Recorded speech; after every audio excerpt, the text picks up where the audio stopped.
The dark web is where humanity's darkest secrets hide. Illegal marketplaces, unimaginable crimes, and things society tries to erase all thrive here, often without consequence. Some sites were short-lived, some highly profitable, and some so disturbing even seasoned investigators couldn't handle them. And the people behind them rarely ever face punishment.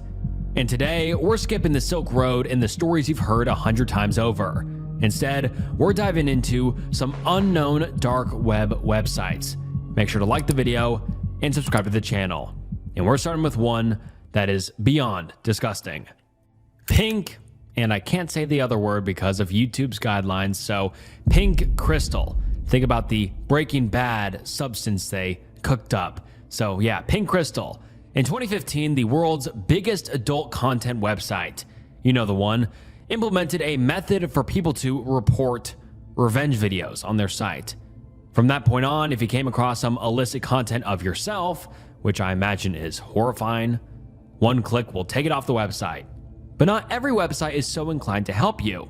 In fact, some have made a business out of it. Revenge videos became a prevalent problem in the early 2000s.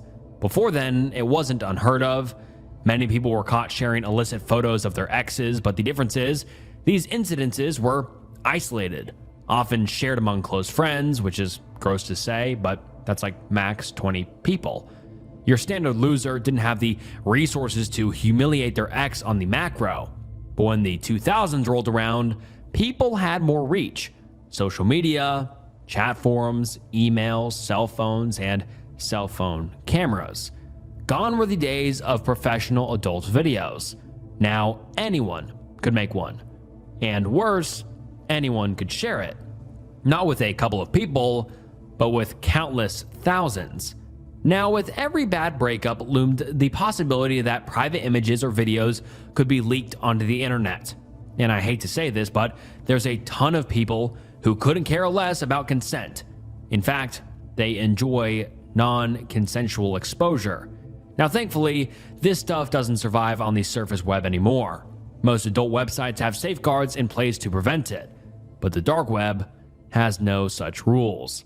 For the purposes of this video, I can't say the actual name of the website, so we'll refer to it as Pink Breaking Bad Crystal, or Pink Crystal for short. Pink Crystal was a website dedicated to revenge videos. It was built in a similar way to 4chan, designed as an image board, where users could post illicit photos. But like we just discussed, none of these photos were posted consensually. In fact, some of them weren't even acquired consensually. I'm not sure of the actual details, but essentially, Pink Crystal users would hack into people's accounts and steal their intimate photos. One example is a woman named Shelby, I won't say her last name for privacy reasons, who actually sued Pink Crystal. She was a college student at the time, living in Texas and enjoying an uneventful life. But her days of peace were about to come to an end. According to court documents, Pink Crystal somehow gained access to Shelby's private photos, ones that had never been shared with anyone, and posted them. When Shelby found out, she was horrified, obviously. She contacted the administrators to take it down, and they not only refused, they harassed her. How, you might ask? Well, they had a Twitter page where they would post about people who were being exposed. I'm not joking. These people were demented. They would take non-consensual videos, post the links to Twitter, and then tag the person's social media pages, rallying their fan base to go harass these women. Shelby received death threats, threats of assault, and by the time she had discovered the images, it was too late. The damage was done. Previously, she had dreams of joining law enforcement. Of her own admittance, the dream was made impossible by Pink Crystal. To make matters worse, the lawsuit failed. In similar cases, the defendant often receives a settlement from the people who operate the website, and those people typically receive jail time because revenge videos are criminal. But there was a problem with Pink Crystal. No one knew who was operating it. To this day, no known person has ever been charged for the indecency allowed on Pink Crystal. When an official investigation began, they tried to track down the owners. When they discovered that whoever was running it was functionally untraceable, domain registration, admin accounts, operator records, all purposefully obscured. How? Well, the host company, Katz Global Media, offered a service to register untraceable domains. Even they couldn't figure out who these people were. After the attempted lawsuit, Pink Crystal was under heavy scrutiny. Before then, they operated on the surface web. But after a public backlash, the cowards retreated to the dark web to avoid a shutdown. Now, normally, a shutdown wouldn't matter too much. After all, they're just sick people looking for a rush. But Pink Crystal was different. Pink Crystal was monetized. Most of the time, these kinds of websites run banner ads and pop-ups. So even though we don't know an exact figure, we can use similar websites like Is Anyone Up to approximate their earnings. Is Anyone Up was a similar revenge video site, the first one to ever hit the mainstream. And because of its shutdown in 2012, we know that the owner, Hunter Moore, was making $13,000 a month on ad revenue alone. For 2 more years, the site continued to torment its victims from the dark recesses of the internet until 2014, when the FBI, in action with Europol, successfully shut down Pink Crystal. Over the years, the anonymous owners have attempted to relaunch the site to no avail. Luckily, today they are permanently offline. The Iron Troll website has archived some Twitter posts. All of the names and links have been redacted or are inactive. But scrolling through, it's easy to see how horrible this website truly was. I can only imagine the lasting impact it had on the people who were exposed. And unfortunately, I'm sure there are other websites just like Pink Crystal surviving today, somewhere down deep in the dark web. Archetype market. Now, this might just be because I'm a YouTuber or I'm chronically online, but from my perspective, everyone and their grandma knows about the Silk Road by now. We've talked about it before on the channel, and for the few of you who haven't heard of it, the Silk Road was a website running from 2011 to 2013 that operated as an online drug marketplace. And frankly, I'm sick of hearing about it. I'm sick of writing about it, and I think it ties into a problem YouTube is having when it comes to dark web material.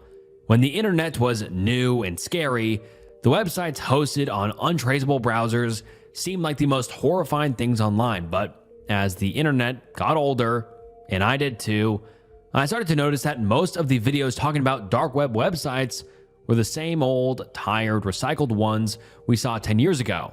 It's interesting to say that something like the internet's first drug dealer marketplace, hidden from the surface web, feels more like history to talk about than an actual story. And personally, I don't like covering old news. So when I came across Archetype Market in my research, I was very excited to share it all with you.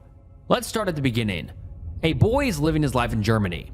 He was young when the Berlin Wall fell, 5 years old, and grows up in the shadow of poverty it created.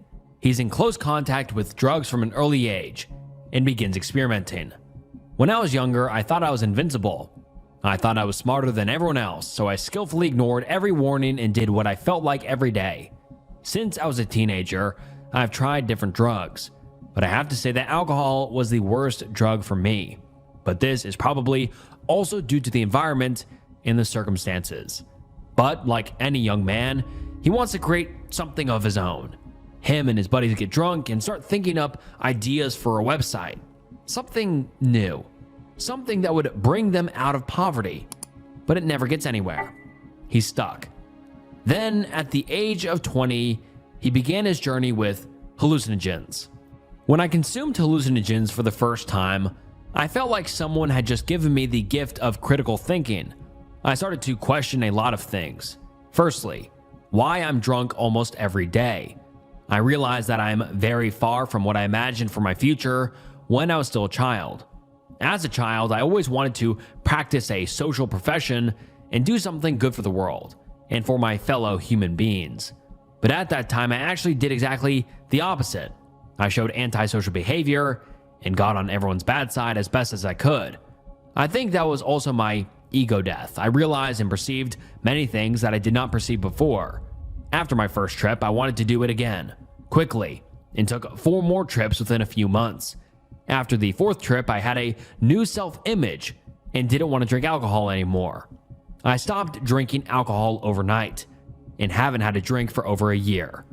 I started to focus on the goals of my childhood, and of course, I have also set myself some new goals. Cue the Silk Road. The boy, now a man, sees the work of Ross Ulbricht, creator of the Silk Road, and is inspired. He starts to develop his own ideology, a belief that drugs shouldn't be illegal. He believes that drugs in all forms aren't necessarily evil. They aren't good, they aren't bad, they just are. And he begins to believe that drugs shouldn't be criminalized in Europe. After all, it's a victimless crime. If he created a marketplace, it would be to further his political ideal, that true freedom means illicit substances are legalized. But he doesn't like the actions of Ross Ulbricht. It was clear to our young man here that Ross was motivated by greed. He believed that a new website could do some good, give freedom to the people, and destigmatize the industry. All of what I just described was from a German interview conducted with our young man in 2021. He had developed an archetypal sense of manhood. He wanted to do what he believed was his duty. His name was Mark Hegemeister, and he founded Archetype Market, the longest running online drug marketplace ever created. Launched in 2020, Archetype Market hit the ground running, wanting to be different from the Silk Road. Arms trafficking wasn't allowed. No personal listings. It was an unadulterated online store solely for drugs. The website had 6 vetted distributors, covering a couple of different bases. I won't list what drugs were sold. I don't want YouTube to flag me, but they sold most of the popular narcotics we see today. Mark studied the Silk Road and learned from Ross Ulbricht's mistakes. He made sure no communications were done from personal emails, no identifying information was on the site, and everything was deeply encoded. He implemented a cryptocurrency called Monero for transactions to keep everything totally anonymous. Most other drug marketplaces today are taken down quickly, but because of his efforts, Archetype Market survived for 5 years, which is basically unheard of in 2025. But it wouldn't last forever. Europe was hot on his heels. Agencies all over the continent were on the hunt for this new drug lord. Ideology or not, good intentions or not, he needed to be taken down. The fact of the matter is, freedom or not, people die on drugs. Hundreds of thousands of people have lost their lives to the free-minded ideology Mark Hegemeister supported, and unfortunately for him, he was the top marketplace on tour, and with that exposure came his downfall. Operation Deep Sentinel was born. A sentinel is a guard, a soldier, whose job is to keep watch over something and keep the people safe. Operation Deep Sentinel was a joint effort between Europol and police agencies from 44 different countries to protect the people and clean up the dark web. And after half a decade, they finally seized the website and arrested Mark in June of 2025. Now, let's not get it twisted. Mark was a drug dealer, plain and simple. His actions probably resulted in deaths, countless families being damaged or destroyed, and I only wish he would have used his passion for something else. Because maybe he could have done the world some good. But today, Mark is in jail, awaiting trial, and Archetype Market joins the graveyard of similar marketplaces, never to return. Welcome to video. Of all the entries on this list, this one is the most sickening, bar none. In June of 2015, a website launches on the Tor browser, and very quickly, it picked up traffic. Their service, selling videos. Many videos. Some had been circling around the internet for years. Some were brand new. But the owner wanted a place to keep them all, a marketplace for sharing these videos to the widest possible audience. And as you may have guessed by now, these videos were terrifying and about children. Now, I want to say really quickly, I read the comments, I hear you all, and I don't want to keep saying cheese pizza, but unfortunately, even the more respectful term you've all been recommending gets flagged by YouTube. I know many of you have been requesting I begin using the other term, and I want to. I want to be as respectful as possible when covering these cases, but unfortunately, YouTube doesn't like us even using those terms. And with that said, I think stories like these are very important to talk about. Exposing these disgusting people is one way to help combat the problem, and the only way I can do so is by using cheese pizza as the acronym. So I'm sorry in advance. I'm going to try to say it as scarcely as possible. Now, most websites that host cheese pizza are small. It's not very often we hear about one with more than a couple thousand articles of cheese pizza material, which is crazy to say. Obviously, any cheese pizza material is terrible, but a couple thousand is unfortunately the standard. But it doesn't typically get above that, because these kinds of websites garner ridiculous attention, which is disgusting to say the least, but law enforcement puts the boot on the neck of these sites with frequency. Just this year, there was something called Operation Grayskull, which executed in an effort to shut down 4 dark web websites that hosted cheese pizza. In total, 18 people were arrested, receiving 300 years of jail time altogether. The Assistant Attorney General, Matthew R. Galetti, had this to say: "Today's announcement sends a clear warning to those who exploit and abuse young people. You will not find a safe haven, even on the dark web." Thanks to the relentless determination of our prosecutors and law enforcement partners, we have exposed these perpetrators for who they are, eliminated their websites, and brought justice to countless victims. So it's very clear, law enforcement wants these people arrested, and they put a lot of effort and energy into shutting down these websites quickly. But Welcome to Video was different. I mean, it makes Operation Grayskull look like a shoplifting case, because Welcome to Video wasn't just pushing a couple of videos. Like I said, this was designed to be a marketplace, and Welcome to Video was a very successful, very insidious marketplace. They hosted over 200,000 videos. Yeah, you heard me correctly, 250,000 videos on one website. And those numbers don't turn up overnight. No, this website was active for years, and they had an unbelievable 1.2 million registered users. I wish I were making this up. It makes me genuinely sick to say that out loud, but unfortunately, it's true. There were 1.2 million accounts on Welcome to Video. Just for reference, if a podcaster on Spotify had 1.2 million followers, they'd be in the top 15 most popular podcasts on Spotify. The city of Philadelphia has a population of 1.5 million. That's how disgustingly large that number is. In researching this video, I also discovered that this website had memberships, which is terrifying in and of itself, with most of these users having the free membership and 4,000 being paid members. Sick, absolutely sick.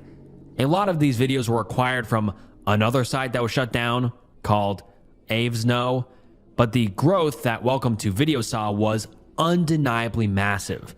As more users joined, they uploaded their own materials until an unfathomable 45% of its videos were unique, over 100,000. That's unheard of, and it also means that these weren't recycled videos. The crimes were happening live. Active exploitation on the macro. When the US government became familiar with this website, needless to say, they wanted to catch the monsters responsible. And that's not to say other governments weren't angry as well. This website was a global issue, and its victims spanned continents. But the US didn't waste a second. Homeland Security and the IRS started working to identify them. Thankfully, the servers for Welcome to Video weren't very secure, and they were able to track the IP back to a rough location, South Korea. Now, this was a good start, but in order to pinpoint who exactly was running the website, they'd have to dig deeper. Now, Welcome to Video took payments through Bitcoin. Bitcoin, as we all know, is an anonymous currency, and most people think it's untraceable, but it isn't. Not really. You see, if you tried to track any cryptocurrency from the surface, it wouldn't go anywhere. You'd be chasing a ghost. But this is the IRS and Homeland Security we're talking about, and they had an idea: the blockchain. If they could follow the transactions through the blockchain, through the dark web, by surveilling suspects with less secure networks, they'd be able to pinpoint who was receiving all the money.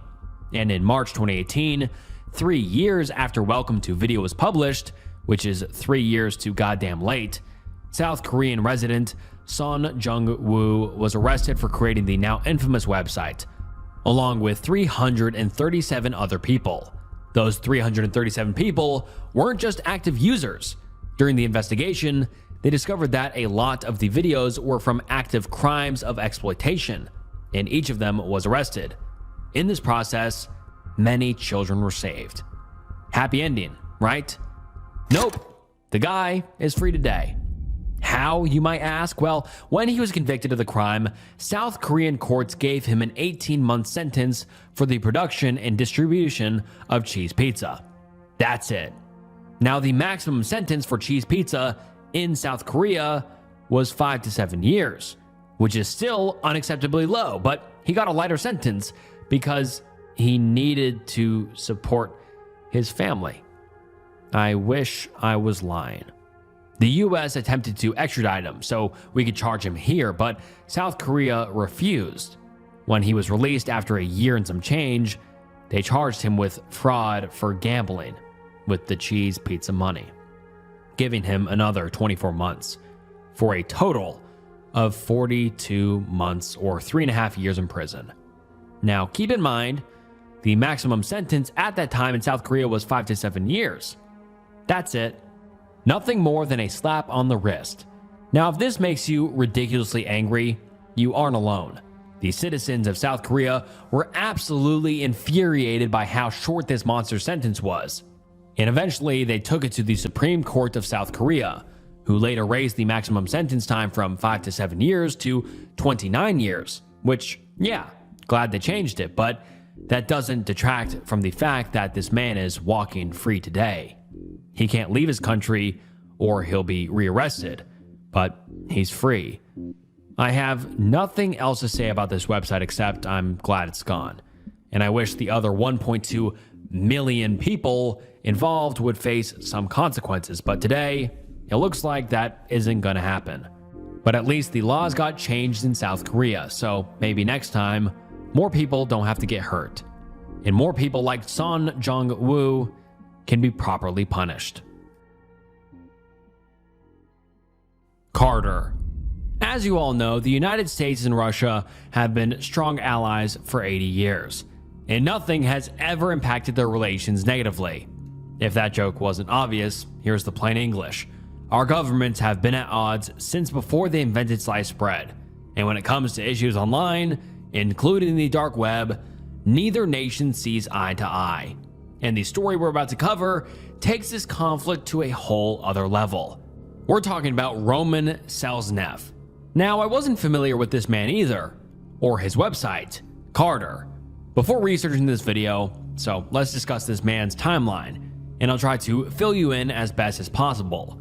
Roman Selznev was born in 1984, the fourth son of Valery Selznev, a member of Russia's Duma. Now, the Russian Duma is essentially the country's parliament, established in 1993. For our US listeners, it's like the House of Representatives. The Duma is responsible for debating and passing legislation that goes into law, so Valery was a big deal, and still is. Not much else is known about his early life, but being the son of a powerful figure, we can imagine he had a pretty alright childhood, and he really liked computers. Like, a lot. There are no official records of him until 2003, when at the young age of 19, he began his career as a multinational hacker. At one point in time, there was a dark web website called Carter Planet, a forum for selling and trading stolen information. Today we hear about this type of crime all the time. Servers are infiltrated, Facebook gets a data hack, and suddenly people are getting charged $10 for a drink they never bought in a country they've never visited. Now, Roman was an expert at stealing people's information. He would hack background check websites and retrieve their data, stuff like social security numbers and criminal histories, and he would then sell them on Card Planet. He was making so much money. In fact, he hired an employee, but there wasn't a lot of business in social security numbers. No, the real money was in the plastic. Credit card numbers. Roman worked with his employee to develop a software that would scan the internet for something called MSRDP open ports. Essentially, he was looking for weak security on administrative networks. Think of it like trying to break into a house. The front door has a state-of-the-art security system, but the back door has a cheap padlock. That cheap padlock was the MSRDP open port. He could connect to it remotely, break the lock, so to speak, and retrieve all the data without ever getting found out. And these networks had financial information, specifically credit card numbers. But there were a lot of networks to cover, lots and lots of houses, and most of them only had a couple of numbers. Roman needed a way to sift through the worthless ones and find the money, large businesses with lots of recorded numbers. So he contacted another hacker, Bad B, and paid him to write an automated program that would look for credit card numbers across multiple networks. With this program, Roman and his employee scoured the internet, and after a couple of days, they received their first credit card dump, and he sold it to Bad B for thousands. They operated successfully for a year, stealing thousands of credit card numbers across multiple nations. Their target? Businesses, banks, financial institutions. Eventually, they developed malware that could crack even more sophisticated security, and they were raking in hundreds of thousands of dollars by the end of the year. But in 2004, the waters were getting choppy for Roman and Bad B. The operators of Carter Planet realized that law enforcement had caught their scent, and they shut down the website. Left without a way to make money, Roman looked for another home to sell his stolen goods. That's when he discovered Carter. Carter was the functional successor to Carter Planet, but now new and improved. It operated like the eBay of credit card theft, with hundreds of vendors and thousands of buyers selling millions of dollars worth of stolen credit cards. If you ever watched the news and wondered where all those stolen credit card numbers were going, this was where. A dark web criminal syndicate orchestrating multiple million-dollar heists across every nation on planet Earth, operating on Carter. And Roman was a big player. He posted ads across the website, specifically on the Card Dump forum. He had a lot of money by this point and was considered one of the most trusted thieves on the site. But he had a problem. Hacker Bad B, his longtime partner and friend, was getting jealous. Roman was making a ludicrous amount of money using a program Bad B had devised, and before long, their relationship began to sour. Friendship curdled into bitter hate, and an all-out war began. Anywhere Roman posted his ads, Bad B posted more. They wrestled over the sale of stolen credit cards and tried to screw the other at every opportunity, talking bad about the other and their credibility. It was a nasty, drawn-out battle between the two thieves, and before long, they were the only real players on Carter, the two master thieves fighting for the throne. Then, in 2010, Roman caught a lucky break. Bad B was arrested on a US warrant in France and was extradited on charges of fraud. The battle was won. The war was over. And Roman, left with no competition, was the crown prince of credit card fraud. And for 4 years, Roman reaped the rewards.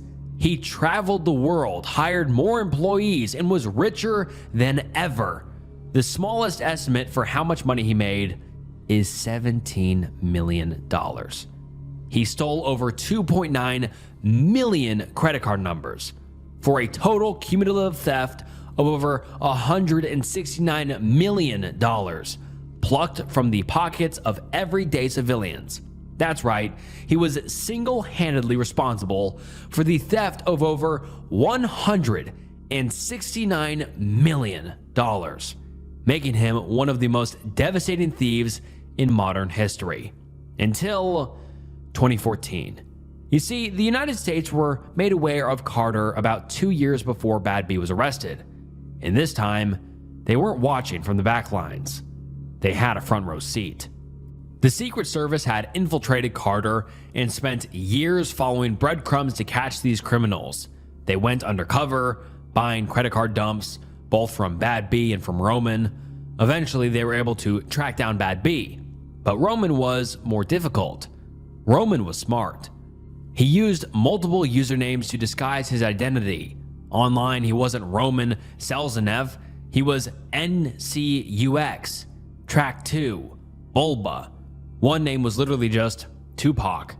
By hiding his title, it made it much more difficult to pin him down. In fact, initially, they believed Roman was actually multiple people.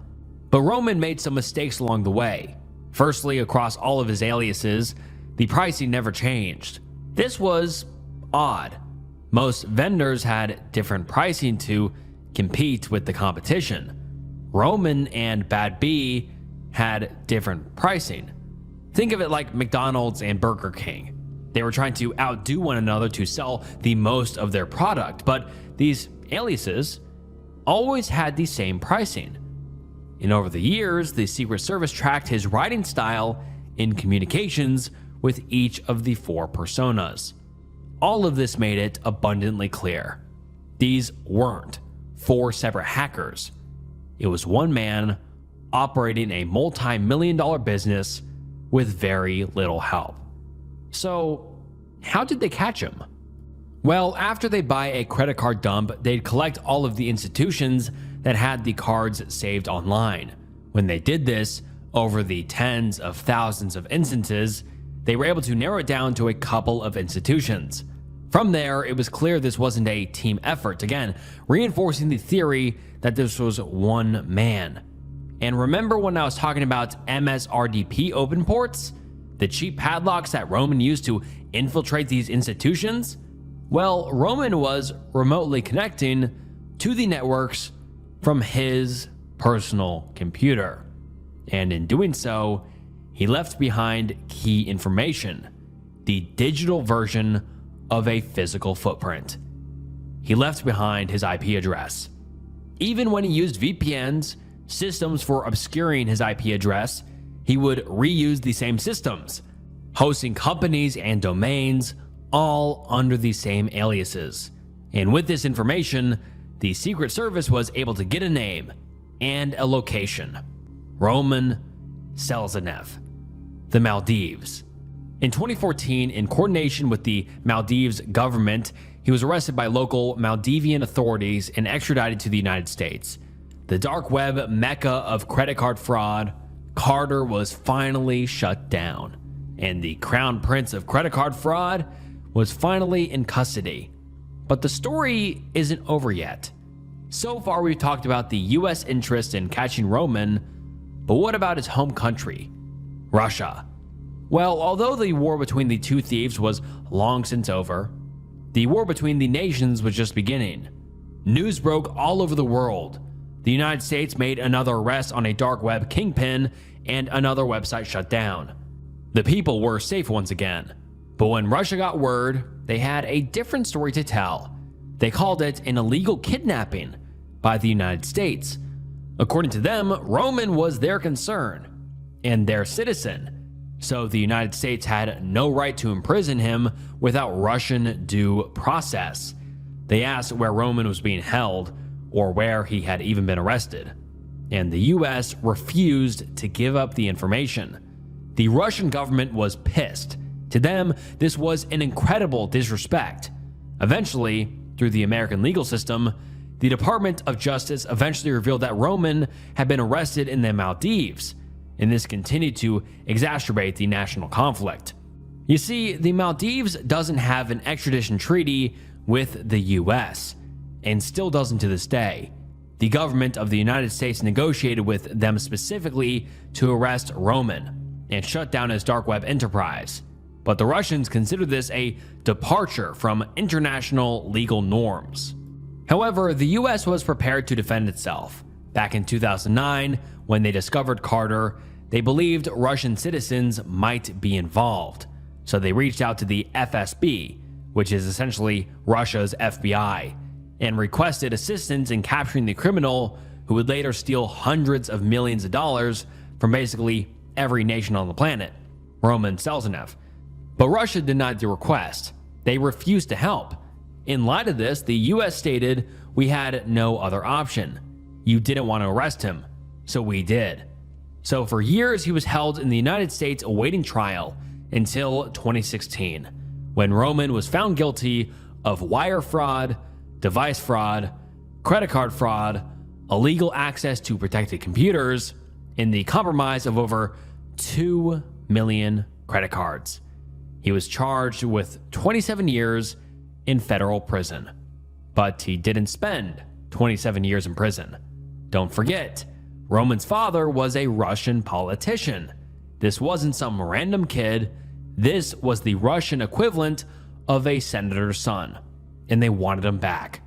Over the years, the Russian government continued to make a stink about the arrest, calling it politically motivated and unjust. But Russia knew they had an ace in the hole. Russia had a couple of prisoners we wanted back. Among them, 2 journalists, a handful of activists, and a US Marine named Paul Whelan. Whelan was arrested in 2018 in Moscow and charged with espionage, a charge the United States vehemently denied. In fact, Paul was initially told upon his arrest in Russia that he was being detained for the express purpose of a prisoner exchange. In exchange for these prisoners, Russia wanted a couple of people, including Roman, a business fraudster, a couple of spies, and the famous Russian assassin Vadim Krasikov. In 2024, the exchange was agreed upon, and Roman was released to Russia. When he arrived by plane in Moscow, he was met by Vladimir Putin himself, and to our knowledge, he now walks free. And alright guys, that wraps up some unknown dark web websites.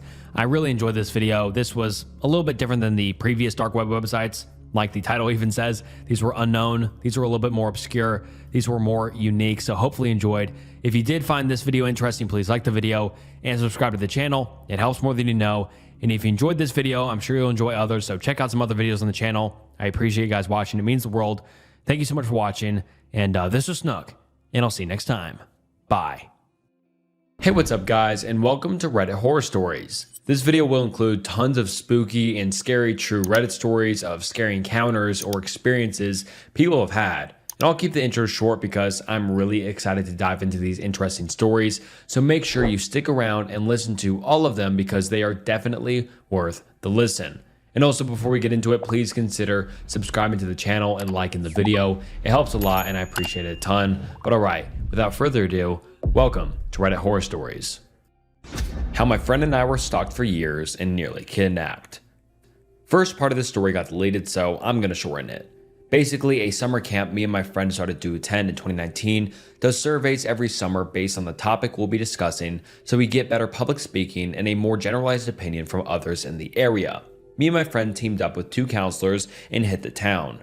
Our last stop was a Walmart and we talked to a bunch of different people. The most memorable was the second to last, an older man that asked for our names and all about us after he finished answering our questions. At the time, we were both 13 with hardly any concept of stranger danger, so we gladly answered about ourselves. Anyway, a few days later, an account popped up on our friend request called Ed_Petise. The account linked was a bunch of old posts, commented a Pacino of fire and rose emojis, and called us hot and sexy on our posts.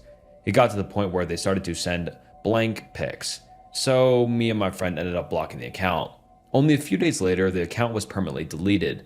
It didn't show up in our searches for it. That's why we thought it was the end of it. It was not.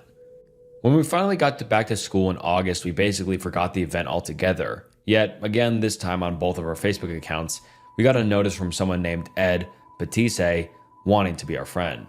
Immediately blocked that account again, but not before they had already commented lewd things on my baby pictures. Commented on how pretty my baby blonde hair was, how I looked good in short dresses, etc. After that, we both talked to our parents about the situation, and other than keeping our accounts private, there wasn't much else we could really do. The cops shrugged and said just to take the app down completely, but hey, we're teens. Of course we didn't do that. Over the years, till around the end of 2021, this man kept sending friend requests from different accounts with similar variations of their names, which was a bit stupid, but whatever. Though, at the beginning of 2022, this is where it starts to get really creepy. Accounts with the names and pictures of our friends started showing up in our notifications, so obviously we added them thinking it was our friends. We were wrong. Almost immediately, most of our posts had likes or comments on them from this account, and there were multiple DMs of blank pics from both of us. We blocked the account again. This became a reoccurring cycle.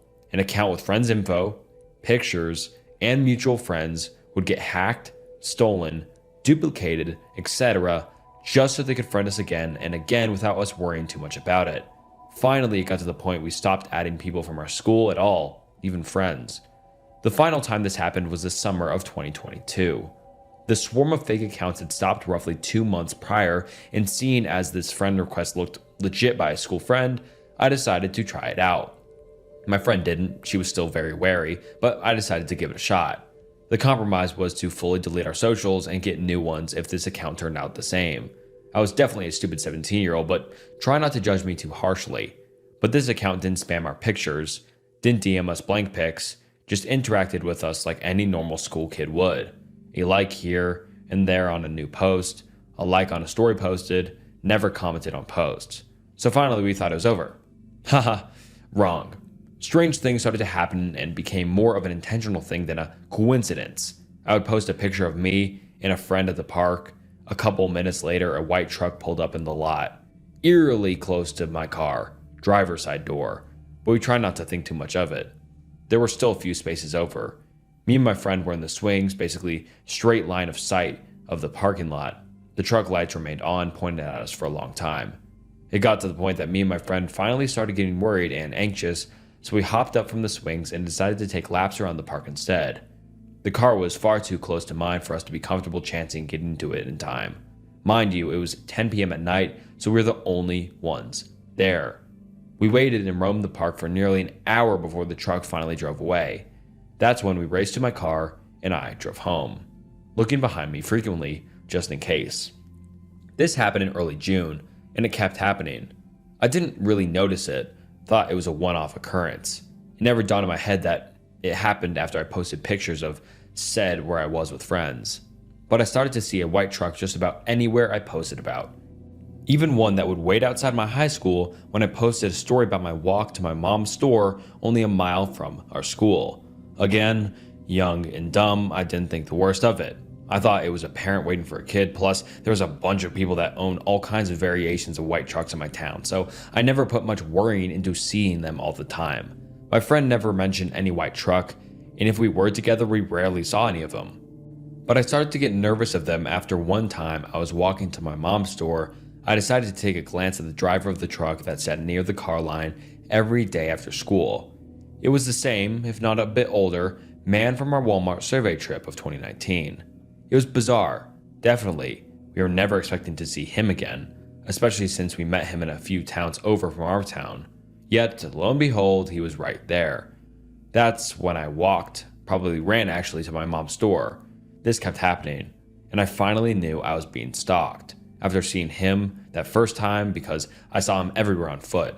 Anyway, this post is getting long, so it'll fast forward to the last bit that happened on the last day of our shared summer camp in late July 2023. At this point, I was still 17, and since I was older than most of my new campers, I might as well have been considered a staff member. I drove kids to camp and home every night, and they paid me for the gas money, so I was cool with doing it. Didn't bother me since they were in the same town as me, and there was others farther away from the counselors typically drove me home. This day, I posted all the last day campfire pictures right before I left so I could try and save my phone that was suffering from glitches, lack of data, and didn't let me communicate or call others because my storage was too full. So I photo dumped a bunch of stuff, but it didn't fix the problem. My phone was essentially broken. It hardly worked, and I bought my current phone after this occurrence. On top of this, one of the older campers that visited us on the last day, who was 19 and a male, didn't have a phone either, but he also was in the car with me, in the back seat. I had 3 campers. One didn't have a phone either, and the other 2 were dead. One was charging theirs with my carport, but we didn't think much of it. Just turned on the radio full blast and gunned it back home. As I pulled off the back road of our camp up to the intersection, the light turned green and we went forwards. In the lane next to us was a white truck that kept turning his brights on and off. It was a bit weird, so I sped up, but I didn't think much of it. Side note, my best friend, let's call her Anne for this, has a baby. Anne had her kid at 16, so at this point her kid was nearly a year old. Still very fussy in car rides and such. This becomes important later because Anne was there for the last day of camp too. She left right before we did when her baby became cranky. Eventually, I didn't see the white truck behind me anymore, so I slowed down a bit. It was nearly 9:30 at this point, late enough for the highway between our towns to be essentially empty. I have this back road that is a bit curvy that leads close to my house and directly to a rich neighborhood. It's the streets I typically take to get back to my house from camp if I had no one to take home, and everyone that was regular in my car called it a detour. It was quite pretty, with a bunch of full evergreen trees and wildlife. The kids, not really kids, but they acted like it, who was 13F, 15M, and 15M in the back were begging me to go on the detour since it was the last day of camp. So I caved in and hit on my blinker, turning right onto the back road. Now listen, I'm not the safest person out there, don't judge me. I'm still basically a kid too, but all the ones in the back loved to hang out the windows on the back road, so I let them stick their heads out of the sunroof, sit on the windowsill while holding the bars on top of my car. I went slow, under 10 miles an hour, just so they could do it and not worry about them getting hurt. I mean, there was no one on the back roads. Cops never camped out on these streets, and I was going under the speed limit by like 20, so there wasn't any harm in letting them stick out the windows. Eventually, I let them bully me into taking them around the rich neighborhoods that had cool water fountains and covered bridges on the streets. Apparently, one of the covered bridges caved in, so we had to go around on this super narrow street right next to the large drainage ditch at least 15 to 20 feet deep. As we were going around it, a car comes up behind us. I assumed it was one of the people who lived in the neighborhood, so I was going to speed up to let them get to their house. Finally, we came to the four-way of the rich people's street. Straight forward was a dead end, which is what I originally was going to do. To the left was a broken covered bridge, and to the right was a back roundabout that would take us back to the beginning of the street. But it had no houses or lights back there because the neighborhood is still being built. But let's call him Jake. 19M told me to go right. Mind you, one of the campers was sticking their body out of my skylight from the back seat, so I couldn't see out of my rearview mirror. I didn't really want to, but I trusted his instincts and turned right. As soon as I did, I started to hear honking behind me. I was a bit startled, and so were the kids in the back seat. I glance out in my side view mirrors, but I can't see anything past bright LED lights. I thought it was because I took too long, so I sped up a bit after I turned right. There was a honk at the end of the hill on this back street, and it makes you tug the steering wheel pretty hard to stay on the road, especially in the dark. The car behind me turned right too. They started flashing their LED brights, honking loudly, and I rolled down windows screaming at us. They kept trying to get in the lane next to us and bump into my car to run us off the road. That is when I knew this was serious. Instantly, I started screaming at the kids in the backseat to sit down, buckle up, and roll up their windows. They barely managed to do that by the time I hit the bend at the end of the hill really hard and gunned it off the street. Driving around the drainage ditch with little problem. I've done it multiple times. There was no phone in the car to call anyone, least of all the police, so I just ended up speeding down the back streets as the car chased me, trying to run me off the road multiple times. When we came upon sharp corners, they slowed down. That told me he didn't know the area well, which I used to my advantage. As I was approaching a stop sign for me to go left or right, my house was to the right, so left it was. I yelled at Jake to check my right because I'm not stopping for the sign. I sped past it. The car, this is about the time I noticed it was a fucking white truck, tried to hit my bumper again, and I swerved into someone's yard. Grass was damaged the next day when I drove past it. I booked it down the street, hitting every turn as fast as possible, and eventually I thought I lost the truck. I sped past my high school and onto the highway again, where we got off in the first place. I didn't see the truck behind us, and we were all still freaked out. I took a right to go onto another main way and passed by a closed gas station on the way, very important in the moment. I stopped at a gas station and handed the kids in my back some cash for them to go inside to get a drink and snack to help them calm down. None of them were crying, thank God, the adrenaline junkies they are. They thought it was more exciting than anything. I told Jake to go watch them in the store and make sure they didn't do anything stupid while I filled up my gas tank. We waited at the gas station for about 20 minutes before I went back onto the main road to take them home just in case. I asked them if they had saw the car at all while they were hanging out the windows, and only one of them said they thought they did, but the truck's lights were off. It was the same truck from a town or so over, from the intersection in front of the back road of our camp. They followed us for nearly 25 minutes. After I dropped all of them off, I was a bit still shaky and decided to try and see if my phone would call someone that I could talk about what happened. The only contact that would load was Anne, since she was the last person I talked to on our phones.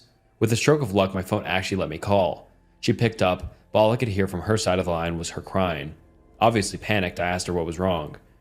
And lo and behold, she shares a story eerily similar to what just happened to me. Apparently, Anne's baby started crying so loud she could barely focus on the road, so she pulled into the closed gas station I mentioned earlier, right outside our high school I sped past. She was giving her kid their bottle when a white truck pulled into the lot. Immediately she was wary because it was closed, and she was right.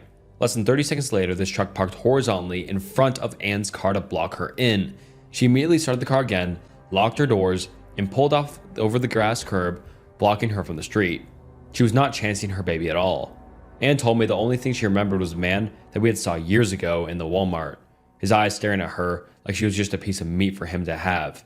As she raced home, the truck caught up to her. She turned on her back road, running out of gas, and the truck started to flash its lights, honk, run her off the road the entire time. But a couple streets before hers, a little red car pulled out in front of her and started to brake check her as the white truck tried to hit her from behind. It was a mess. She took a chance, sped up, and swung onto her street to at least lose the red car. The truck booked it after her. Apparently, both of her older brothers were waiting outside for her with some of her friends to help her bring in the stuff for the baby. Upon seeing this, as she pulled into her driveway, the white truck sped off. If her brothers weren't outside, that would have been a different story. But anyway, long story short, that truck that follows me all the way back had an accomplice in a red car that followed my friend Anne. When they couldn't catch me, they went for her. Both me and Jake suspected that because I didn't go onto the dead end where the man could have cut me off. That's probably why it suddenly got violent so quickly. If you want more of my story times that sound a bit crazy but sadly true, comment below. Edit. I never mentioned what happened after this, but the man in the white truck and the other in the little red car were found a town over when there was footage taken of them attempting to kidnap a 7-year-old off a porch and being attacked by their dog. Along with this, we found out there had been several sightings of a white truck around our town following others doing similar things days after it first happened to us. Following cars that had a similar description to my friend's and I's car. Our reports were officially filed after we saw the information of the car on Facebook, along with the identity of the man that had stalked us for years. It took years to get rid of them, but we now don't have to worry about the men anymore. I think I met a serial killer. I dated a guy whose father was a short-tempered and isolated man, also a truck driver and skilled hunter. He would come into the room with all of us laughing and say how much he wanted to strangle us and carve our eyeballs out. And everyone would laugh and say, "Oh, Dad." Once for Thanksgiving, I was in the basement and he came down. He didn't know I was down there, talking to himself about how to perfect the glaze, lay it on thick, how nobody would suspect it. That day, he wouldn't let anyone else cook, didn't eat any of the food himself, and everyone in the house had diarrhea, stomach pains, and vomiting.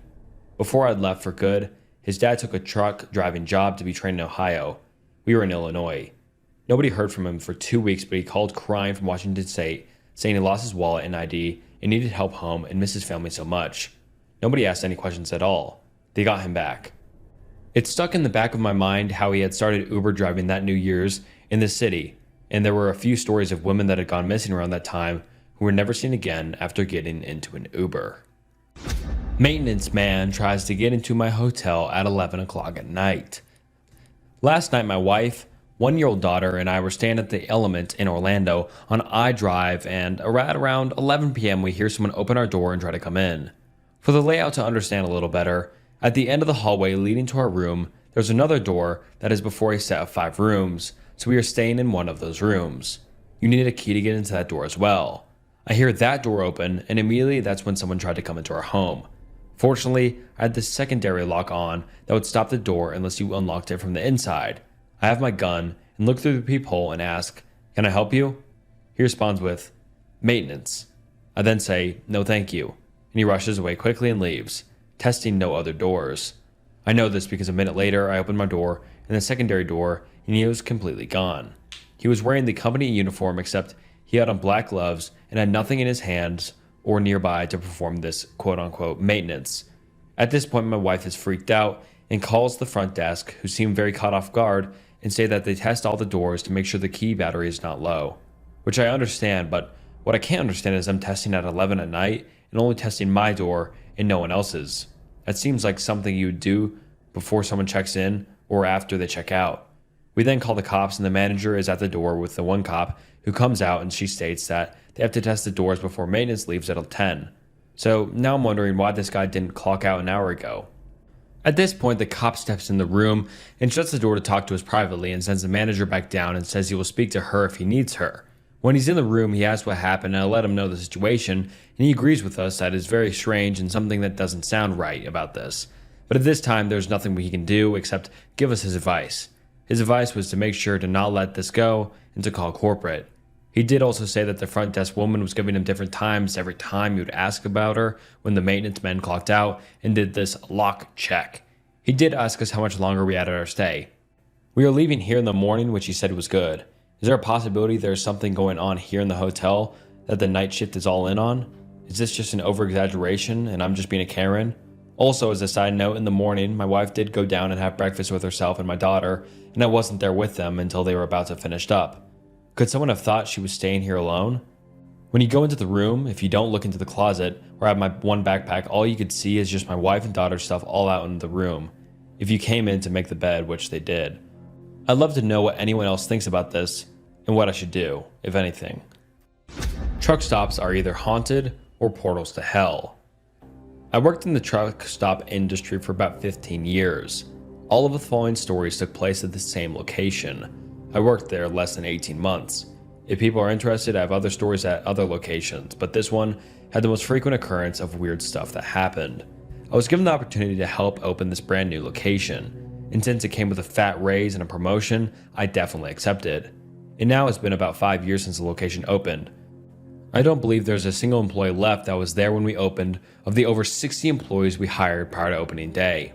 On opening day, not long after the ribbon cutting ceremony, a woman delivering flowers dropped the flowers on her sandaled foot and sliced her foot open, bleeding all over the entrance. Within a week of being open, we had water and sewage coming up through all the drains, including sewage ones outside all over the property. It had not been raining.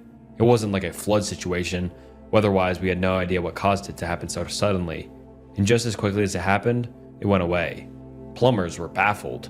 A couple of months after we opened, we faced a severe storm that destroyed the high-rise interstate sign and caused a 7-hour power outage. I had sent several people home, but I had kept a couple employees in case the power came back. As we sat in the restaurant dining room chatting under electric lantern light, an employee who was a local resident and had lived in the town all her life mentioned that people were a little worried when this place was announced to be built because this property had been rumored to have been a Native American burial ground for years. I have zero way to prove or disprove if this is accurate, but given the events getting more serious as time went on, it makes you wonder. When the power did come back, despite several steps, I took lick unplugging all the equipment to make sure the surge wouldn't fry stuff. We lost several pieces of expensive equipment. Some of this equipment was critical and caused major operational problems for weeks until it could be replaced. The first winter after we opened was the coldest in years. So cold that we had to buy space heaters for the servers in the electrical room so the servers wouldn't freeze. We had issues with frozen pipes, especially in the truck care center and the restaurant. 6 months after opening was the first death. A truck driver came in to take a shower in one of the shower rooms, and we had sensors on the doors that let us know how long someone has been in there. If the timer had been going for a couple hours, we would knock on the doors to see if maybe they had actually left so we could clean it for the next driver. The employee knocked on the door of the shower that had been in use for a couple hours, and there wasn't an answer. She used the key to open the door, and the driver was on the floor. He had died of a stroke. He'd been driving a semi-truck 30 minutes before he'd entered that room. The employee who had opened the door was significantly traumatized. The company did a great job of offering support for her, but she didn't last much longer after that. A few weeks later was one of the weirdest things I've ever seen. I was working on the restaurant side of the truck stop as the restaurant manager had quit after a series of bad things that happened to her, and they asked me to move into that role temporarily. The assistant manager on the store side came over because the freakiest thing had just happened. She pulls me into the store side office and pulls up the cameras to show me what happened. A small, 4-door sedan pulls into the lot but doesn't pull into the gas station side, pulls into the truck stop side where the semi-trucks pull in. He parks next to the maintenance shed, which is located adjacent to the main building and very close to the large trash compactor. He gets out of the vehicle, opens one of the doors and pulls out a large trash bag. He throws the trash bag on top of the compactor. He then gets in his car and leaves the property. I don't remember exactly how long, as she had fast forwarded the footage, but I think it was an hour or two later he returned. He pulls back next to the compactor, climbs on top of the compactor, and chucks the bag onto the roof of the maintenance shed. He then climbs down off the compactor, gets in his car, and leaves, never to return. This is when we noticed by an employee who had been outside gathering trash to take onto the compactor. The maintenance shed is more of a small building / garage. It's about 20 by 20 feet. If the employee had not seen him throw it up there, it probably wouldn't have been noticed maybe ever, as the building was as high as a 1-story building. Once the employee saw the individual leave, he goes up onto the shed, gets a ladder, and goes to get the bag on the top of the roof of the shed. He brought the bag inside the store to show the assistant manager. Inside the bag is a ton of paper. These documents list hundreds or thousands of addresses across the United States. Under each address is specific hidden location on each property where a body could be found. No information on who the individuals were, just sex and location of the individual or individuals on these properties. The locations span from coast to coast, but I didn't get a chance to look deeply into them. I was really freaked out and thought that touching them would contaminate something. So we just put what we had and pulled it back into the bag. The obvious answer here was to call the police, so that is what happened next. Now the thing about truck stops is that they are more often than not in remote locations along interstates for obvious reasons. The town this truck stop is located in has 3 police officers total. It is a town with less than 1,000 people, so when I say the chief of police showed up, it's because he was the highest ranking officer of 3 in the town. He hated us as truck stops bring crime, and suddenly he had a lot more work to do. He comes in, watches the footage, and looks in the bag. And the most frustrating thing here is that was not concerned in the slightest. He asked what we wanted him to do about it. It was probably a prank, etc. He took the items with him, filled out a form for request for the footage, and left. My hope here is that he at least forwarded this to the FBI. A couple of weeks after this, there was a body found of a bound, nude, and recently deceased man across the street at a dump. Because it was a dump, they had no idea where the individuals had originated from. Sometime in following weeks, it was a second death on the property. It was a driver that had died in his truck. Somewhere in the middle of this, we had another severe storm, and the interstate high-rise was destroyed again. We had another weird incident involving abandoned things, but this one had a resolution. A driver came in to show us that someone had left ratchet straps and small children clothing folded up neatly next to a diesel pump. The combination of the items was alarming to me, so I got on the camera system and called the police. I was able to find the truck that left the items, and luckily, I got the one amazing police officer in the town. This time she actually did her job and followed up with me to let me know what she had found the driver and called him. He had his kid in the truck for a while for summer break, but it had ended, so he had brought her home with her mom and wasn't going to see his kid for a while, so when he was cleaning up his truck, he had his clothing and some straps he didn't need and thought someone else could use the items. He didn't think about the combination of the two, raising eyebrows, and he honestly was very grateful that somebody would be worried and follow up in case. A couple months after the first year mark, the state DOT had to shut down the off and on ramp to the interstate exit because it started to collapse. And they were worried that the overpass would collapse as well.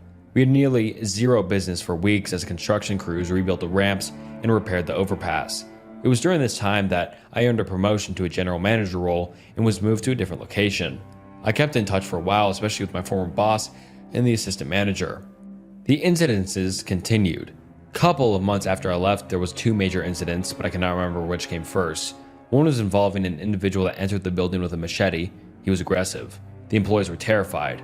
I wish I hadn't deleted it, but there is a footage of state troopers coming in with AKs and drop-kicking the guy, unsure where this person came from as he walked. And this location was 10 to 15 miles from the nearest town. The second was a customer attacked a teenage cashier because he didn't get the customer's lotto ticket correct and got into a brawl with the maintenance guy who came to the kid's defense. Slowly over time I lost touch with them and they both left the location, so I stopped getting the stories. I don't know if they are continuing. Haunted? Portal to hell? I don't know. But what I do know is now I avoid truck stops like the plague. Alone at the campsite. In the summer of 2022, I was desperate and frustrated. I had quit my job a few months prior in the pursuit of my own startup, and my business wasn't exactly thriving. After 6 years of IVF treatment, my wife had blessed me with a daughter early that year. And while I was elated to be a father, the stress of being a dad, the financial pressures from the clinic, and the weight of being the sole provider for my family had taken a significant toll in the recent months. As summer approached, I decided I needed a weekend away to clear my head and get back into the grind. I decided to take a 2-night trip, just me and our dogs, to a lake off an old logging road about 3 hours from home. It was one of my favorite spots and I knew the woods there quite well. I packed my things, leashed the dogs, 2 blue heelers, and set out early one Tuesday morning. When I got to the trailhead, the parking lot was empty. Middle of the week, I was stoked to be alone. There was a single deer path up to a canyon about 1,200 feet, over 5 miles to get to the lake, and neither myself nor the dogs met anyone else on the trail that entire way up the mountain. I got to the lake around midday, spent the afternoon fishing and collecting wood and water for the coming night. The lake was pristine and quiet, not a soul in sight. I was truly alone aside from the dogs. I found a flat spot on the east side of the lake where the vegetation cleared and I could set up a tent, and I made a small camp about 30 yards from the trail. I would have preferred to go further up the mountain, but it was still early in the season, and when I got to my campsite, the rest of the trail was too snow-packed to continue farther. As it was, I had to navigate over several hard-packed embankments before I got to a suitable area. The icy slush was difficult to navigate, even for the dogs, and when we had finally crushed our way over and through a few hundred yards, I made the decision we would be going no further. I set up my tent, hung my pack on a limb, and took my fishing pole back the direction I'd come. I spent the evening catching and cooking fish at the edge of the spillway, and as the sun began to set, the dogs and I made our way back to the tent. Slipping over wet stumps and clumsily pushing through the snow, I stumbled into camp exhausted and ready for a fire. As I approached the site, though, I realized some things were out of place. My pack, which had been hung on a limb, was sitting neatly on the other side of the clearing about 20 feet from where I'd left it. Sitting on top of it was a large eagle feather. The hair on the back of my neck stood up. The dogs began a low growl, but as they circled the site, there was no one there. As I approached my tent, a stick had been used to carve an inscription into the dirt outside the entrance. It was 2 U's, one upside down, connected to the other by a thin line, and then further connected by another line to a larger U shape. I would describe it as a Native American petroglyph in the shape of a bird or an eagle. Uniform, symmetrical, and above all things, fresh. Someone had been there. Someone neither I nor 2 very distrusting dogs had seen, heard, or smelled. Someone who had left no footprints through the snow and mud. Someone who had not passed us on the trail, or whose cars had been parked at the trailhead. My stomach dropped. I felt a presence of being watched, but I couldn't tell from where. I quickly built a huge campfire, and with dread watched as the last of the sunlight sank beneath the ridge. That night was a fever dream. Pulling the dogs into the tent with me, I clung to my knife and flashlight, praying that whatever was watching me would leave. It didn't. Throughout the night, I would periodically awaken to a variety of sounds. Yells, shrieks, the snapping of branches. The dogs would sit up, growl and bark until I'd open the screen of the tent and shine my light into the forest. At one point, I had just drifted off to sleep when the dog's low growl woke me up. Thinking I might have to drop on whatever this was, I slowly unzipped the tent and leaned out with my flashlight. Taking a breath, I clicked it on. Standing just 3 feet from me was her doe and a calf. I scanned across her, an entire herd was in the sight. As my dogs lost it, the deer spooked and sprinted back into the forest, a crushing and trampling noise as several dozen deer evacuated the area. As I faded, I heard laughter. The deep laughter of a man turned to crying as it escalated, then sobbing, and then to deep growling. Much more boisterous than anything my dogs could make, or even a bear would produce. I held the dogs tightly. Sleep eluded me for the rest of the night, and as soon as the sun peeked into the valley, I packed my things and left. I've never been so terrified in my life. Has anyone ever experienced something similar? It's been 2 years and I can't make sense of it. I need answers. I was hiding from your mom. My mom is dead. One of the creepiest stories I know personally is from my best friend when he came home at his house babysitting a friend's kid. The kid, whose name was Junior, was roughly 4 to 5, I want to say. His dad was a courier, so would often be doing deliveries late at night.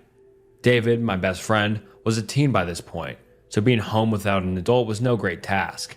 It's important to mention that his father was a pretty paranoid individual who bought into a lot of fear-mongering in the world. So he had a camera set up all over the place. I want to say this happened in 2014. Anyways, David was busy in his bedroom and was minding his own business. But then we decided to head into his den, where all the cameras happened to be set up. But the den was locked. David knocked on the door to the den, and Junior opened it up. "Why do you lock the door?" David said. "Because of the lady," Junior said. "What lady?" David asked. "Your mom. I saw her in the kitchen." The house's living room was directly connected to the kitchen, and if you were standing in the kitchen entryway, you could see the door leading outside. It was one of those screened-in sitting areas. Junior claimed that David's mother was right there in the doorway. Really strange, especially considering David's mother had passed away just about 8 months prior. David was chilled by the remark, but the skeptic in him knew it was likely just Junior's overly active imagination, so he agreed to go and check with him. He brought a kitchen knife. If I'm remembering the story correctly, he walked with Junior down the hallway into the kitchen, where the door was open. The door being open was pretty normal. It was a hot summer day, and the house trapped a lot of heat. David stepped out onto the screen sitting area and looked left down the ramp his mother used to get to use outside. Nothing. He looked to the right, seeing the length of the yard. Nothing. Junior was incessant that there was someone there, which is strange considering usually in situations like these, kids tend to feel better after you poke around for them. David couldn't calm him down. Junior was certain. He kept saying, "I saw your mom. She was there." So David bargained with him. "Everything's recorded on the camera, so we'll just look on them, and we'll know for certain whether someone is there or not." So they sifted through the cameras, and David looked for another timestamp around when Junior claimed that his deceased mother had shown up. He stared down all the cameras as the timer ticked on, and nothing showed up. But suddenly, he watched as the camera showed a figure enter his backyard from the front by pulling the latch. An old woman, at least in her mid-60s, confidently walked into her backyard. She had a cloth grocery bag in her hand. She headed up the ramp and stood in their screen sitting area for a few moments. She then reached for the door of the kitchen, cracking it open, then brazenly stepped inside.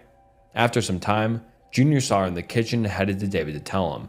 Based on the camera's timestamps, she stood in the kitchen for at least 10 minutes. The absolutely insane part is, she left as David went to investigate with Junior. The camera footage showed him walking around and her leaving as he looked around. When he looked left down the ramp where she'd come up, she'd already wrapped around and actually took the long way around through the length of the yard. When he looked right, he quite literally just missed her. It was generally a matter of maybe half a second. Someone wandered right into his backyard and right into his kitchen, then stood there for 10 minutes in his kitchen doing God knows what. Nothing was stolen, nobody was harmed or anything. Well, anyway, the night went on and nothing came of it. Me personally, I would have phoned the police, but David wouldn't. I think there's a chance that his dad may have had some guns that were acquired through perhaps some non-reputable methods. They were locked away from everyone. Whatever small comfort that is, haha.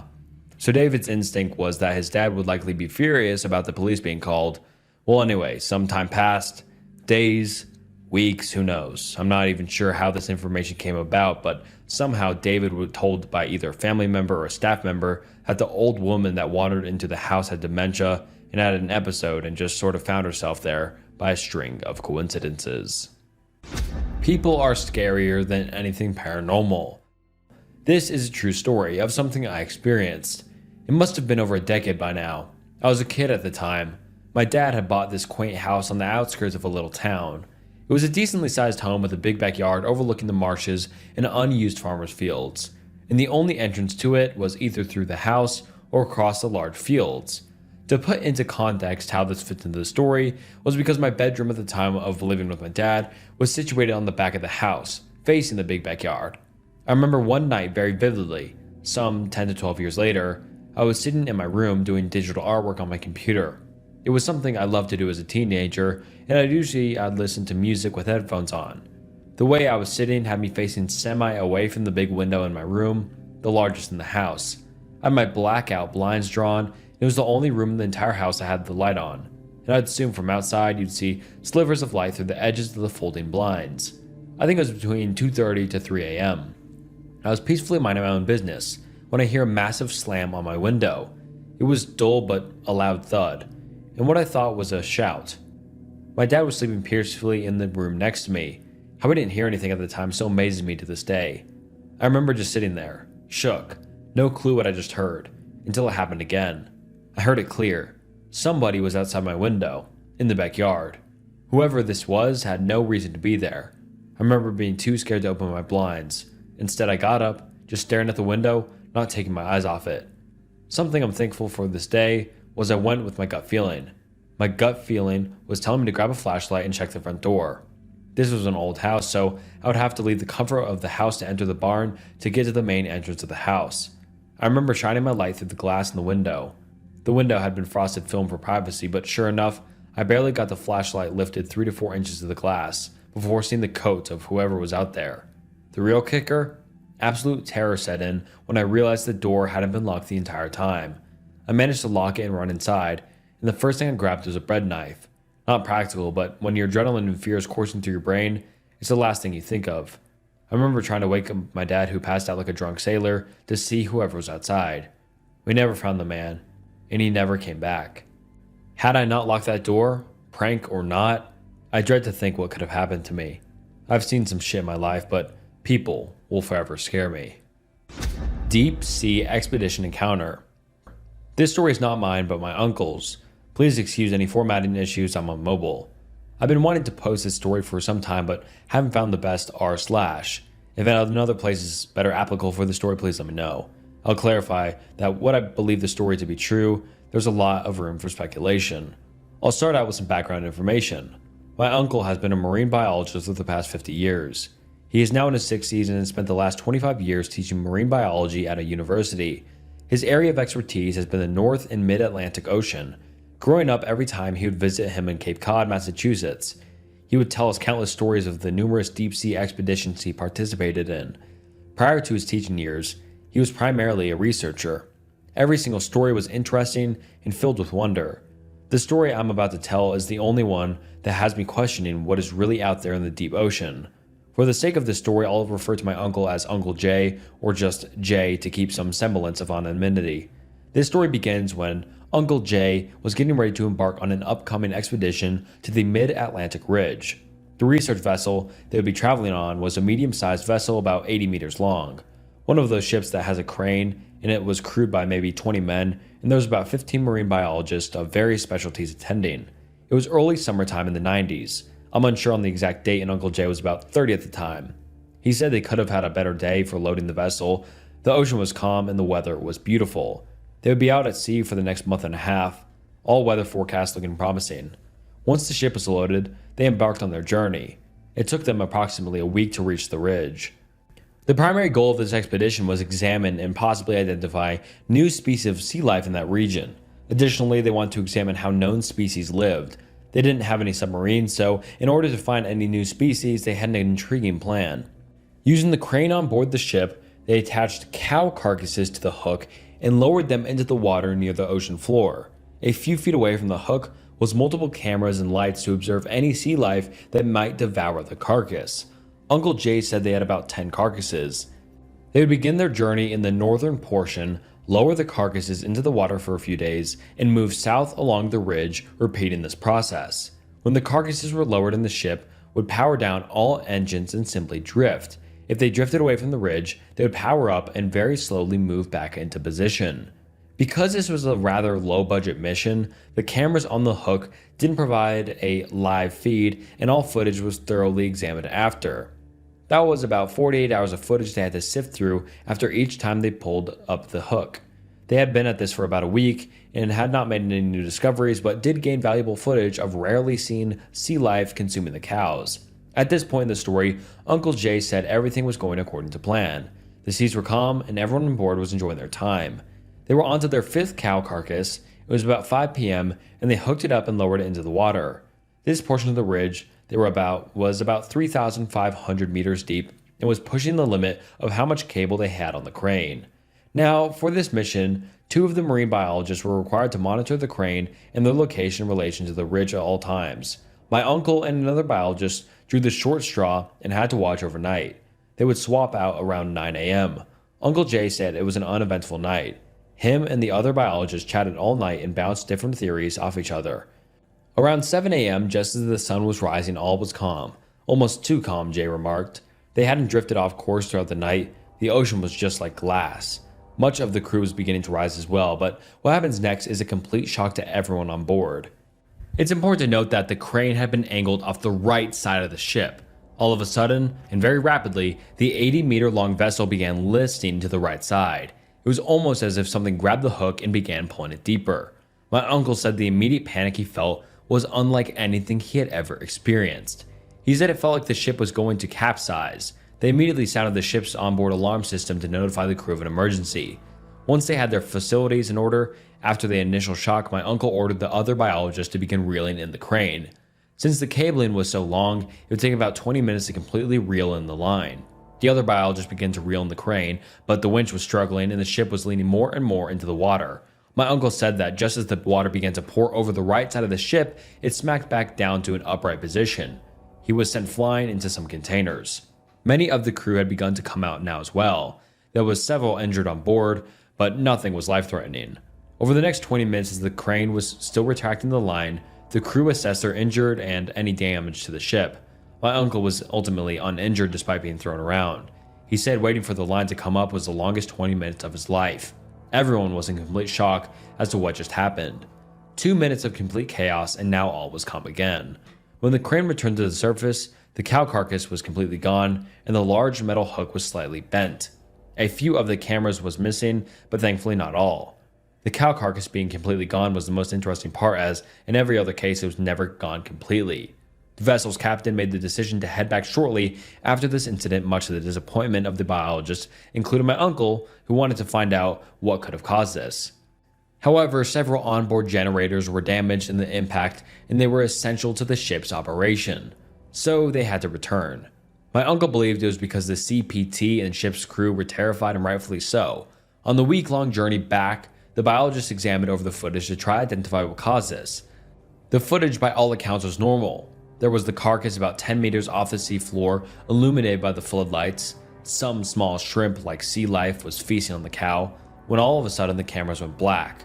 Not as in they stopped recording, but something was covering them. The timestamp showed it was the correct time of the incident. After 2 minutes, the lights came back on and they could see again. It wasn't much though, as an enormous amount of sediment was kicked up from the ocean floor and now enveloped the view of the camera. While they were able to rule out the hook getting snagged on the bottom, they were never able to see what caused this. And that's how the story ends. No answer or explanation. That was it. They returned to port and reported their findings, but to my knowledge, nothing ever came of it. My uncle has his theories for what have caused this, ranging from a hungry sperm whale to giant squid to some unknown massive sea creature. Whatever it was must have been huge in order to devour a complete cow carcass in under 2 minutes and nearly capsize an 80-meter research vessel. While this story is outlandish and hard to believe, I have no reason to disagree with it. My uncle has never told any story that was similar to this. This is the only one that comes close to sea monsters and the unknown, but it makes you think what could really be out there, lurking in the deep ocean. Edit. To clarify any confusion about the cow carcasses, I asked my uncle to elaborate. On board the ship was a refrigerated container that they stored the carcasses in. He couldn't remember exactly where they got them from, but thinks it was from a local dairy farm. Once the cows reached the end of their lifespan, they would sell them off to local butchers, etc. In this case, a group of marine biologists bought them. Retired paramedic story time. I should write a book about my paramedic days. I posted this in a different r/ and had quite the response. Thought I'd share it here. Retired paramedic here. Had a call on a very desolate stretch of road for a car sitting in the middle of the road, covered in blood. Of course it has to happen at 2 a.m. just like every horror story. We arrive on scene and find a new Camaro sitting in the middle of the road that had obviously been hit in an accident. Problem is, there's absolutely nothing else around the car. No persons, no other vehicles, nothing. Part of my job then was a tactical paramedic for our sheriff's department. Sounds all exciting and high speed / low drag. Nope, not as a medic. I got paid to wait for stuff to happen and sit in the rear with the gear. This being said, my paramedic partner and I both had pistols in the ambulance. As we started approaching the Camaro, my partner is shining the light around when he says, really low, hushed and rushed, "Back, back, back. Now. He says. I shine my light in the car, and there's intestines wrapped around the gear shifter and a lung in the back seat, so we kind of freaked out. Called dispatch, let them know what's happening, and we are in the process of getting out of there till the cops show up when we see a figure appear walking down the road towards us. As he gets closer, we see he is covered in blood and gore. We both throw on our tactical vests, helmets, snatch our pistols as I sound like a frightened Home Alone 9-year-old on the radio to dispatch. We approach and start screaming at him to get on the ground, which he does. After everyone's heart rate is below 200 beats per minute, we start talking and figure out what happened. This guy had purchased a brand new Camaro and drove it to this desolate stretch of road to open it up. He said 1 minute he is shifting gears, and the next thing he knows his car is all over the road and his mouth was full of blood and it seemed like an explosion had went off. I start looking for injuries all over and can't really see anything major and ask him about the passenger in his car. He says, "What passenger?" My partner says, "There's a lung in your back seat." Dude goes straight into mental overload and can't come up with anything, so I'm thinking he's hurt. Get him in the ambulance. Police are 5 minutes away. We potentially have another victim out here. I have to go look by myself. I walk through the crash scene, look into the car, and sure enough, intestines wrapped around the gear shifter, lung in the back seat, looks like part of a liver, looks like a hand grenade went off inside the car. I walk around the other side of the car and see a faint blood smear / stain on the road. Walk to it, see something else further down the road, so I keep walking towards it. I finally see something on the side of the road and run up to it. Honestly, completely freaked out and scared to death about the body I was about to see. And the dude had hit a deer. What happened is when he was winding the car out, state police estimated him well over 100 miles an hour, a deer jumped into his car's pathway and hit the top corner of the windshield with its stomach. When the windshield crashed, it created a negative vacuum in the car, sucking almost all the deer's organs out and into the car and all over him. I had the fire department decontaminate him, wrapped him in some blankets, and took him to the hospital. For many, many years after, my wonderful 911 dispatchers happily played the recording for anyone who wished to hear it. The creep in the woods that underestimated me. I had a summer job when I was a 15-year-old girl that was a few miles from my house. I lived in a rural wooded area, and my parents never let me go into the woods by myself, but they worked days and my job started at noon every day, so I had to walk to work. I chose to disobey them and walk through the woods, instead of on the road, to work because it cut about a mile off my walk. So every day, at the same time, I'd walk through the very much abandoned state forest down a deer path for a mile or so until it intercepted a railroad track, then I'd walk a couple more miles down the railroad track into town to my job. Stupid, I know, but I was 15. Taking this path always freaked me out and I always felt like I was being watched, but it was shorter and less sunny and less hot, and so I ignored my instincts thinking my parents' influence was just making me paranoid. My parents would pick me up after my shift unaware of my daily routine. This continued for weeks.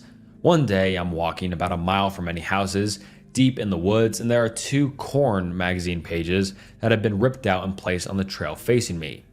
They hadn't been there the day before. I was completely creeped out as they were clearly intentionally placed, and probably for me since very few people utilize this area, but I kept walking because if I turned around at this point, I'd have to go further to get out of the woods, and then there was a huge hill to climb to get back to my house, and no one would be around there to help me anyways. There was a densely wooded area with brambles and dogwood and rolling hills, so I couldn't see very far in any direction. Suddenly, I could hear someone else walking close by. I stopped and I would hear them for a split second, and then they would stop. They sounded like they would change in their pocket, so I knew it was an animal, but because of the echo, I couldn't tell where it was coming from. Just to check that I wasn't crazy, I stopped once more and heard the same noise, which quickly stopped when I stopped. That's when I knew I was being stalked. My heart was racing with fear and my vision went blurry, but my instincts told me not to speak and not to run, but just keep walking down the dense deer path further into the woods. My gut told me not to look behind me. I could sense there was someone right behind me on the deer path now, but I did not look back. Now I'm a rather short, slightly chubby person, always have been, and looking at me you'd probably assume that I couldn't run very fast, so if you wanted to catch me deep in the woods you might assume you would have plenty of time to do so. And looking back, I think that is exactly what this creep was thinking. But back then I ran cross country and track and could probably run a 7-minute mile, and hills were my specialty. I always placed really well in the hilly terrain. By no means was I a great runner, but certainly I was likely faster than whatever pedo creep was hanging out in the woods stalking a little girl. It's not that I was processing this thought at the time, I just instinctually knew not to run. Yet. I kept walking seemingly deeper into the woods because I knew the train track was up ahead where there would be more space to run without tripping or getting caught in the tree branches. It was terrifying to not look back, but something told me not to. While I walked, I felt like my entire body was shutting down. It's a feeling I've never felt before or after that day. It was the feeling of being prey. Everything went blurry, and I could feel blood pulsing in my ears and my heart was pounding. I just kept walking like nothing was happening and did not turn around, but I felt someone maybe 5 or 10 feet behind me at this point, following me for a good eighth of a mile. I didn't turn around. I didn't scream because I knew no one would hear me. As soon as I got near the train tracks, which are elevated along a man-made gravel mound, I ran. And then I ran on all fours up the hill, gripping onto two weeds to pull myself up faster, and then I sprinted along the tracks as fast as my lungs and legs could carry me. I heard and saw branches snapping below me in the woods, but now I was out in the sun, and the woods were dark, so I couldn't see what was behind the branches. I just kept sprinting. I never even saw the person, but I knew their intentions were awful. I never cut through the woods again, and I didn't mention what happened to my parents until I was 18 and I moved out of the house. I was too afraid of being grounded. A man in the dark. Hi all, this happened to me about 11 years ago. When walking home from a friend's house at night, I'll just get straight into it. I used to live in a rural part of the UK, and I've lived in rural areas most of my life, so I was used to long walks, occasionally at night, especially before I could drive. They never bothered me too much. I get creeped out occasionally, but this one night was the most terrifying experience I ever had. There was this one friend who lived roughly 3 miles away from my house. He had cool parents, and my other friends and I would often go over to his house and play video games and just hang out. Occasionally, this meant walking home at night if I stayed late. There were two ways back from my house. The roadway, which was about 5 miles long and took about 30 to 45 minutes. The roads were very quiet and eerie sometimes, but they were lit by street lamps, so it never bothered me walking this way. The other way was a shortcut through some woods, which took off about 2 miles. And the wooded bit was about a mile or so long. I often favored the wooded shortcut and have probably walked it over 100 times. The woods were dark, however, combined with the lack of ambient light due to living in rural areas, and you had an absolute abysmal darkness. Luckily, most of the time I had my phone light to walk with, but sometimes my phone would die or the battery would be so low that the flash wouldn't work and I'd have to use my screen light. As you've probably guessed by now, this was one of those occasions. I remember my friends and I had just finished watching a film. It was nearing 10 p.m., so we all left my friend's house and headed our separate ways home. I contemplated briefly which way I should go and decided to take the shortcut through the woods. I started walking away from his house and towards the path that headed into the woods. The streetlights dimmed as I entered the fields before the woods. I glanced at my phone and saw my battery was really low. Only enough power left for a couple minutes of flash, and then I'd have to use my screen for light. That wouldn't last the whole way either. As I saw the tree line approaching, I switched on the flash and followed the well-trodden path into the darkness. To my dismay, my light died within seconds of entering, and I flipped my phone over to try and shine the way using the screen. As I walked, I looked out for all the familiar landmarks I was used to seeing, to ensure I was heading in the right direction. Funky tree stump, check. Half-fallen fir tree, check. Enormous puddle I had to jump over, check. All was going well. I was halfway through the woods when my phone completely died. I remember the moment it happened. I was engulfed in darkness. I'm not sure if you've ever experienced this level of darkness before, but it was so dark I couldn't even see the outline of my hand centimeters in front of my face. Naturally, my pace slowed considerably, and I started holding my hand out in front of me to make sure I wasn't going to walk into a tree or something. I continued walking for another minute or so, until all of a sudden a pungent smell hit me. Cigarette smoke. I glanced around but couldn't see anything. Then I heard it. A cough. I wasn't alone. Thoughts raced through my head. Who would be out in the woods in the dark? Are they following me? Am I lost? I quickened my pace again, throwing a little caution to the wind. I carried on walking and tripped slightly on a branch. As I regained my balance, I heard another sound. Branches breaking underfoot. What sounded like right behind me. The snapping turned into fast footsteps that grew louder and louder. I started sprinting. I felt the well-trodden path turn to brush. I felt branches, logs, and plants hitting my legs. It wasn't long before I fell. Hard. I was lying on the floor, holding my knee. I could still hear branches snapping around me and a voice muttering something. I didn't dare move. Then, all of a sudden, they turned on a torch. I couldn't see anything except for the beam of light which seemed to be eaten quickly by the darkness of the forest. I lay motionless on the ground as the beam swept through the trees. I could still hear the person mumbling a deep growl. The crunching of footfalls grew and grew. They were only several feet away from me at this point. I couldn't breathe. The light went out, the snapping of branches grew, and then nothing. Quiet. My eyes were wide open, but I couldn't see anything. Then I could hear wheezing, right above me. I wanted to cry. I wasn't sure if the person could see me or not. They could have been staring right at me and I wouldn't know. This carried on for about 5 minutes until the crunching of leaves and snapping of twigs started up again, and I got fainter and fainter as they moved away from me. I remained lying down for another 5 or 10 minutes, contemplating my escape. Like an idiot, I'd ran off the path and wasn't sure which way back to it or was home. I didn't really care, I thought. I was going to walk in one direction until I left the woods and got home from there. I knew as soon as I started moving again, if the person was still in the woods, they would hear me. Should I run or try and sneak out? I opted for the latter. I slowly rose to my feet, listening constantly to my surroundings, picked a direction and started walking. I wasn't perfectly quiet, but quiet enough to be sure I wouldn't be heard from too far away. I kept hearing snapping sounds and rustling in the distance, and every time I froze, I'd hold my breath until I was happy no one was there and then start walking again. I repeated this pattern for what felt like an eternity until eventually I found the path. I screamed for joy in my mind and sped up my pace. After another 10 minutes, I saw it. Light. Street lights filtering in through the trees. I'd never been so happy to see a meager street lamp, but as I progressed to the end of the woods, my heart sank. At the end of the path was a black silhouette, unmoving. Contrasted against the light background was the dark figure of a man. What should I do? Maybe it's a different person. Perhaps it's someone walking their dog. I froze and watched them silently, but they didn't move. At all. They just stood there like they were guarding the entrance to the woods. I didn't know what to do. By this point, I'd have enough. I was so close to getting out, I decided to just run straight towards the exit, straight towards them.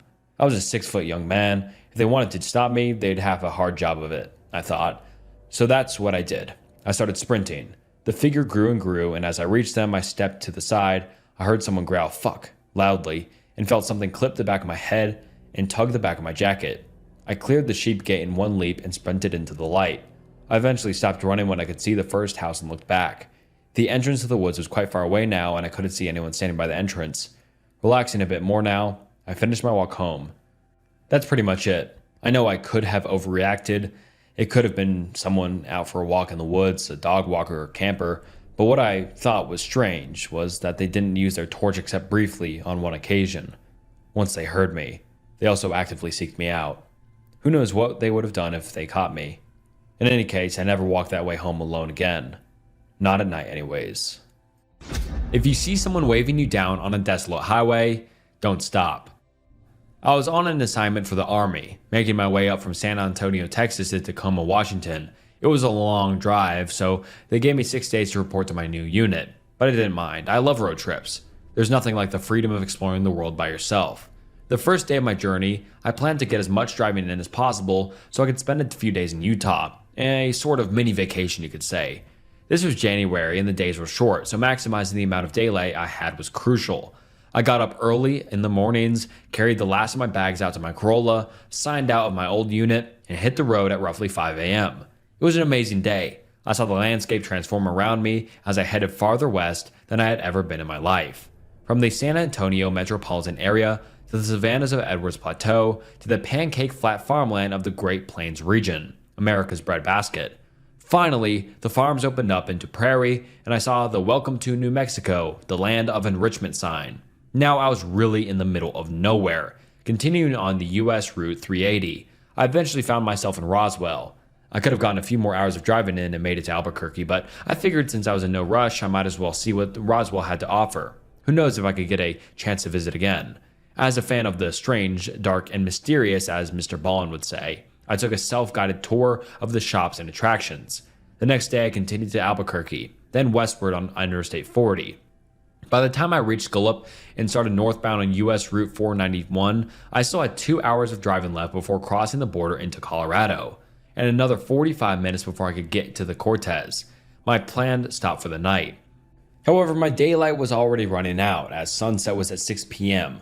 I got Starbucks and refreshed myself for the final stretch. It was supposed to be easy, just a straight shot, but looking back on it now, I figured that, had I decided to stop in Albuquerque instead of Roswell the night previous, I would have already been in Colorado by now, and possibly by making my way into Utah. I would have saved myself from what was waiting for me on the desolate highway. Route 491 stretched far into the Navajo Nation. On either side were endless expanses of prairie bookended by dark indigo mountains on the horizon.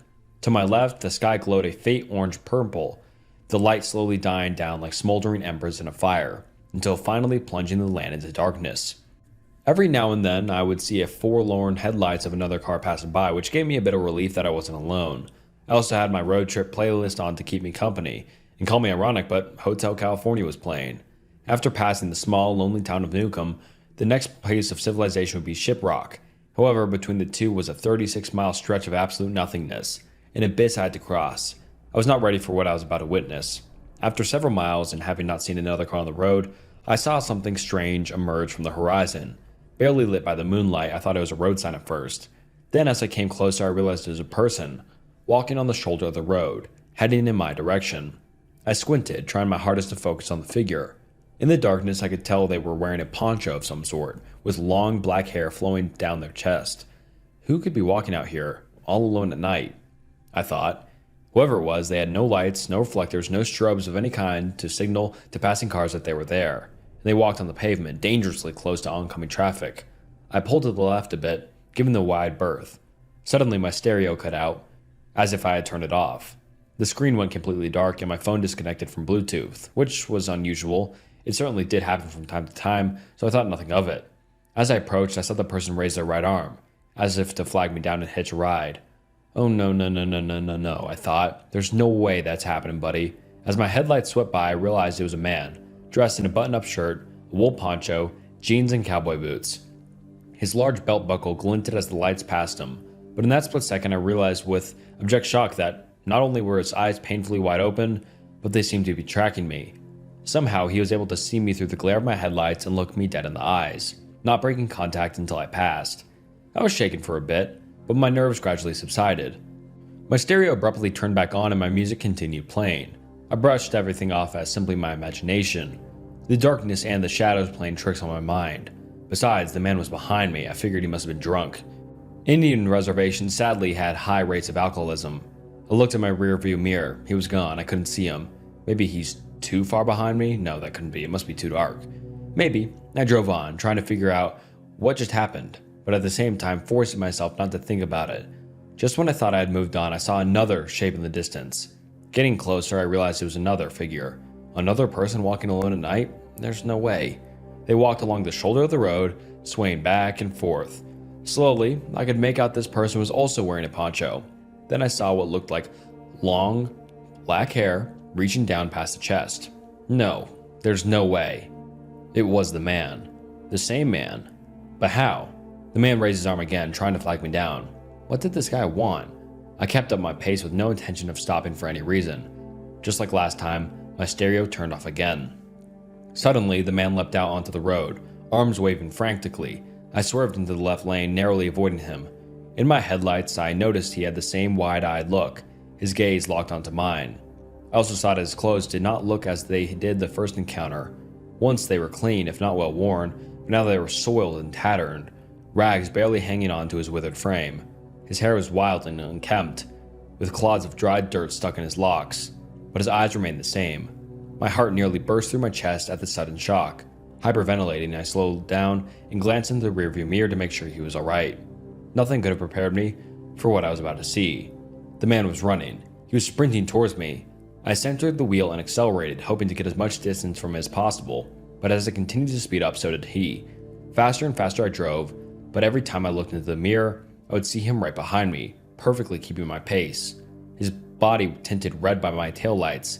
I could feel my temples throbbing and my hands getting slick with sweat on the steering wheel. I was sick to my stomach. There's no way. I looked forward, hoping to see a faint glimmer of light from the town ahead, but I was still too far away. I looked back at the rearview mirror. The man was gone. I should have been relieved, but I knew better. Where did he go?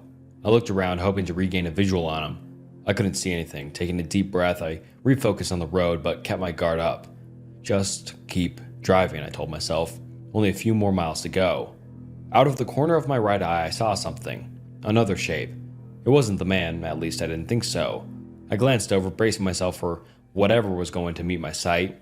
It looked like an animal, some kind of animal, though I couldn't make out exactly what it was. Under the moonlight, I could see it running alongside my car, its forelimbs reaching out in long strides, its back undulating like a dog. Closer and closer it came. The closer it was, the more of it I could see. Little by little. Then I noticed its limbs were far too long for its body. Its body was too short. It had no tail. The head was oddly round, and from it came a long trail of black hair.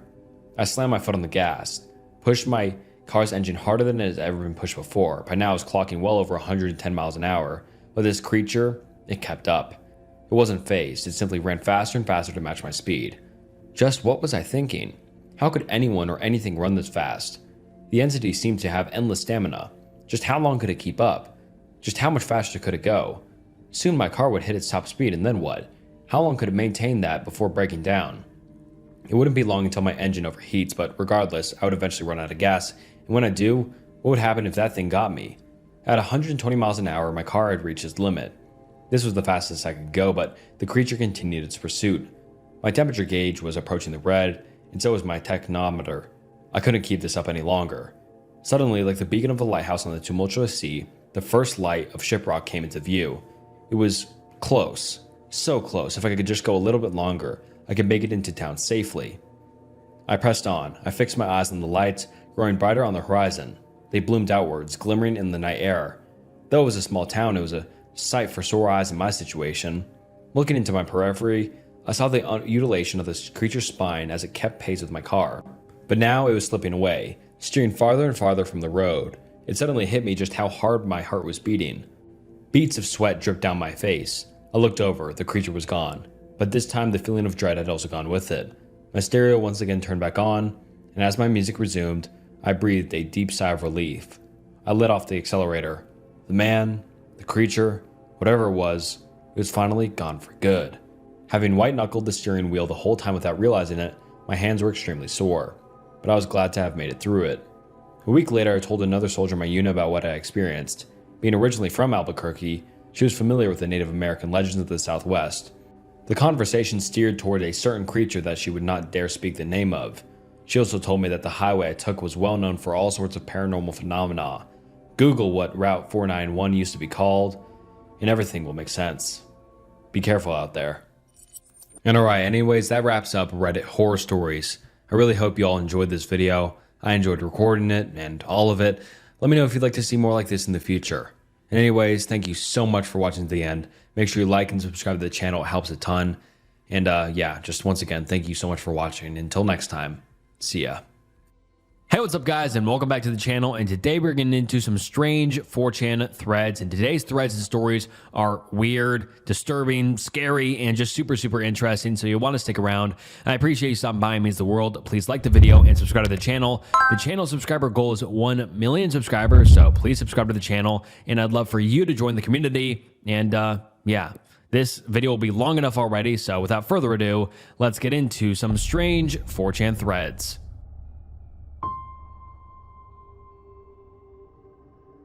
Hey X, this is the first time I've come to this board, and I have 3 Australian stories to share.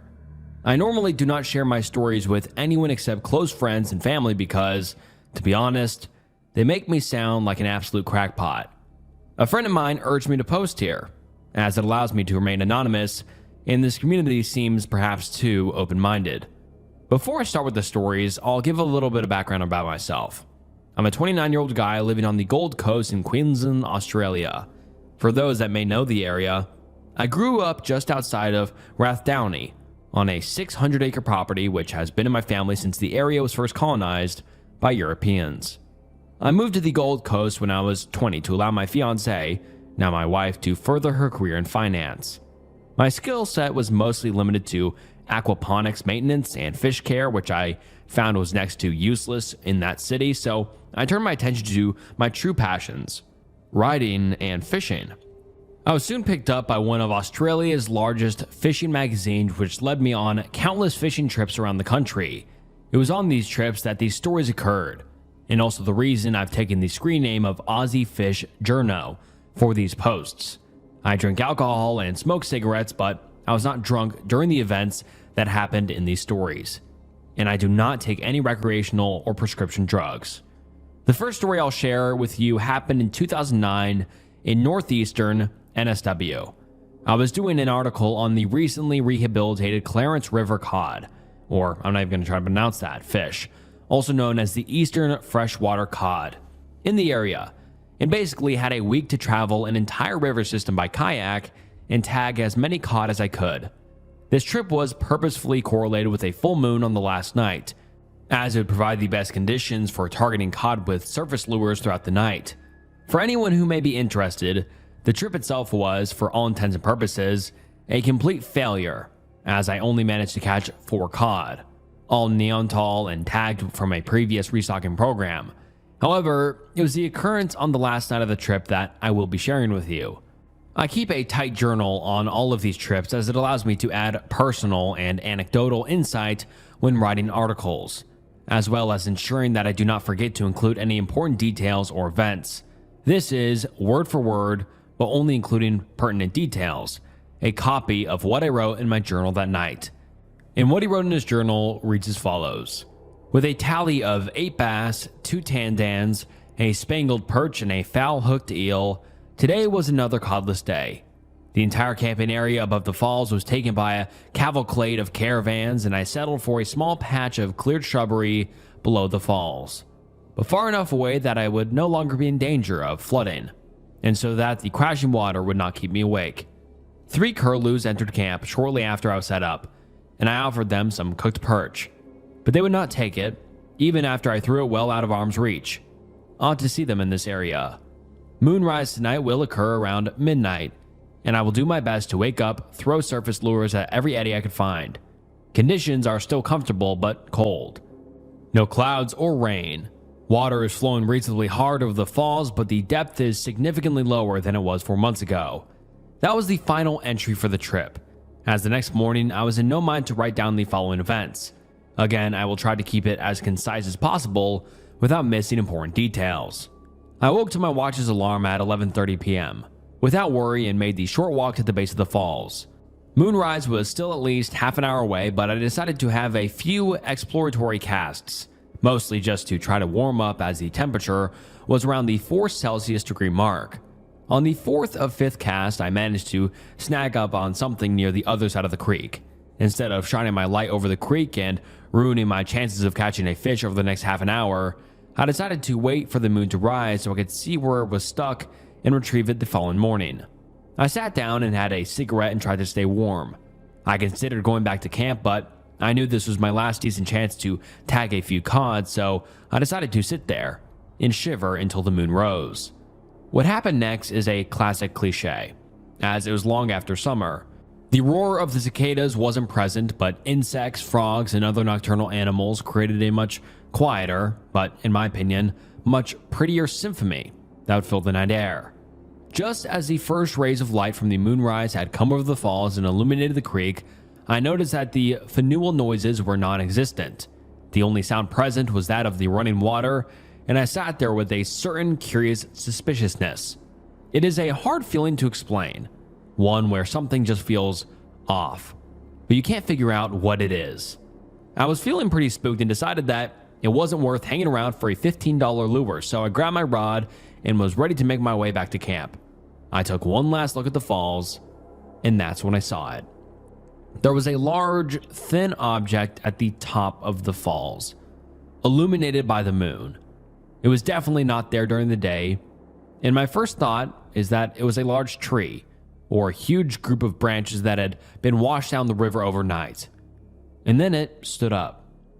This thing was between 6 and 8 meters tall, incredibly thin, and very human-like in shape with arms much longer than a human has.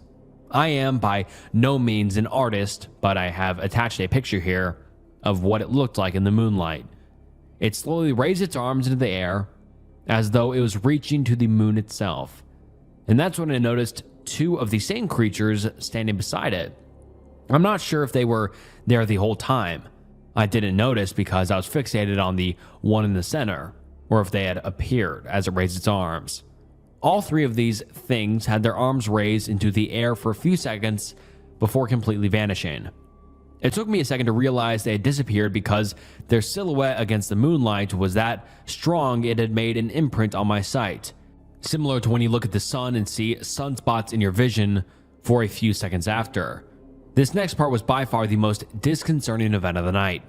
Anyone who has ever been out in a thunderstorm at night will know how surreal it is when a bolt of lightning illuminates the world around you for a split second. For that minute amount of time, you can see everything in a bright white light, almost as though a giant spotlight has been cast upon you. Well, a few seconds after the things vanished, the moon had just made its way completely over the top of the falls, and suddenly it was like daytime. For 4 or 5 seconds, I could see everything around me in a strange white light, similar to the lightning effect I just mentioned, but lasting long enough that I could look around the entire area. Forgot the picture in my previous post, so attached it here. And then he attaches the picture, and you can see the falls and these 3 strange, skinny beings in front of the moonlight. Very strange. And then he continues saying, the only real detail I managed to notice over this period of light was 3 curlews standing together on a small platform near the base of the falls about 20 meters away from my position.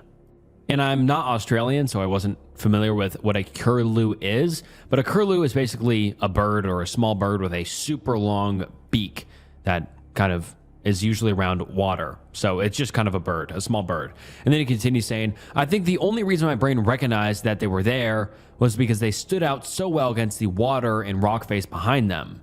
And just like the light was gone, the bush once again only lit up by the moonlight. I stood there in shock of everything I'd just seen for at least 5 seconds before a long, whistling sound jolted me back to reality. The song of the curlews. For anyone who doesn't know how the curlews sound, click this link. And then he attaches a YouTube link, and I'll play the sound of the curlews now. And that is a very weird call or sound. I mean, imagine you were out in the Australian wilderness, see 3 creepy figures up above you, and then this plane as well. I mean, like, that is just unsettling, strange, and I mean, it just gives me the goosebumps. And then he continues saying, it's quite a spooky call at the best of times, and given the situation, was too much for me. I dropped my rod and raced back to camp, scrounged every piece of wood I could find in the immediate area, and built a fire up as large as I could. Well, that's basically it for that story. Nothing else eventful happened. I retrieved my rod, but not my lure, the next morning. Traveled downriver and got picked up via 4x4 around 11 a.m., as was previously planned. In hindsight, I wish I had spoken to the caravanners camped above the falls to see if they saw anything that night. I later did a little bit of research and found that large, thin humanoids play a large part in Aboriginal culture from all over the country, often in the form of things like quinkins. That was my first experience with how weird the Australian bush can be, and in all honesty, I stayed away from remote places for quite a while afterwards. However, in the next story that I'll tell, I found that odd things can happen in quite populated areas. This next story happened on one of the many Moreton Bay Islands in southeast Queensland. I normally will be happy to divulge the locations of where my stories have occurred, but in this case, I was asked by the locals, one person in particular, not to tell anyone which island it was. I will say that it is in the southern part of Moreton Bay and has an expanse of mudflats, and he attaches a picture, and you can see Moreton Bay. Brisbane is close. I know that's a big city in Australia, and then it's down on the southern islands. I mean, it's a huge area, so yeah, we can't get super specific. But anyways, he continues saying, the Moreton Bay region has quite a history, along with some well-entrenched folklore. Everything from leper colonies to escaped convicts becoming cannibals, and many wars between Aboriginals and European settlers. It is a relatively highly populated area and borders Queensland capital of Brisbane. I was here to get some photos for an article about fishing with bait on inshore, shallow reefs, and hope that I'd be able to cast net a large amount of bait fish such as pike, mullet, garfish, and whiting for bait rigging photos. This particular area was largely unfamiliar to me, but I decided my best bet of catching bait would be to spotlight the mudflats and mangrove areas on the 10 p.m. high tide. I was being helped by an older bloke who had just started a charter boat business in Moreton Bay, and I'd promised to give him some free advertising in the magazine if he could get me onto some good fish the following morning. We headed down to the flats around 9 p.m. and began wading through the murky waters, both with a cast net in our hand and a cigarette in our mouth.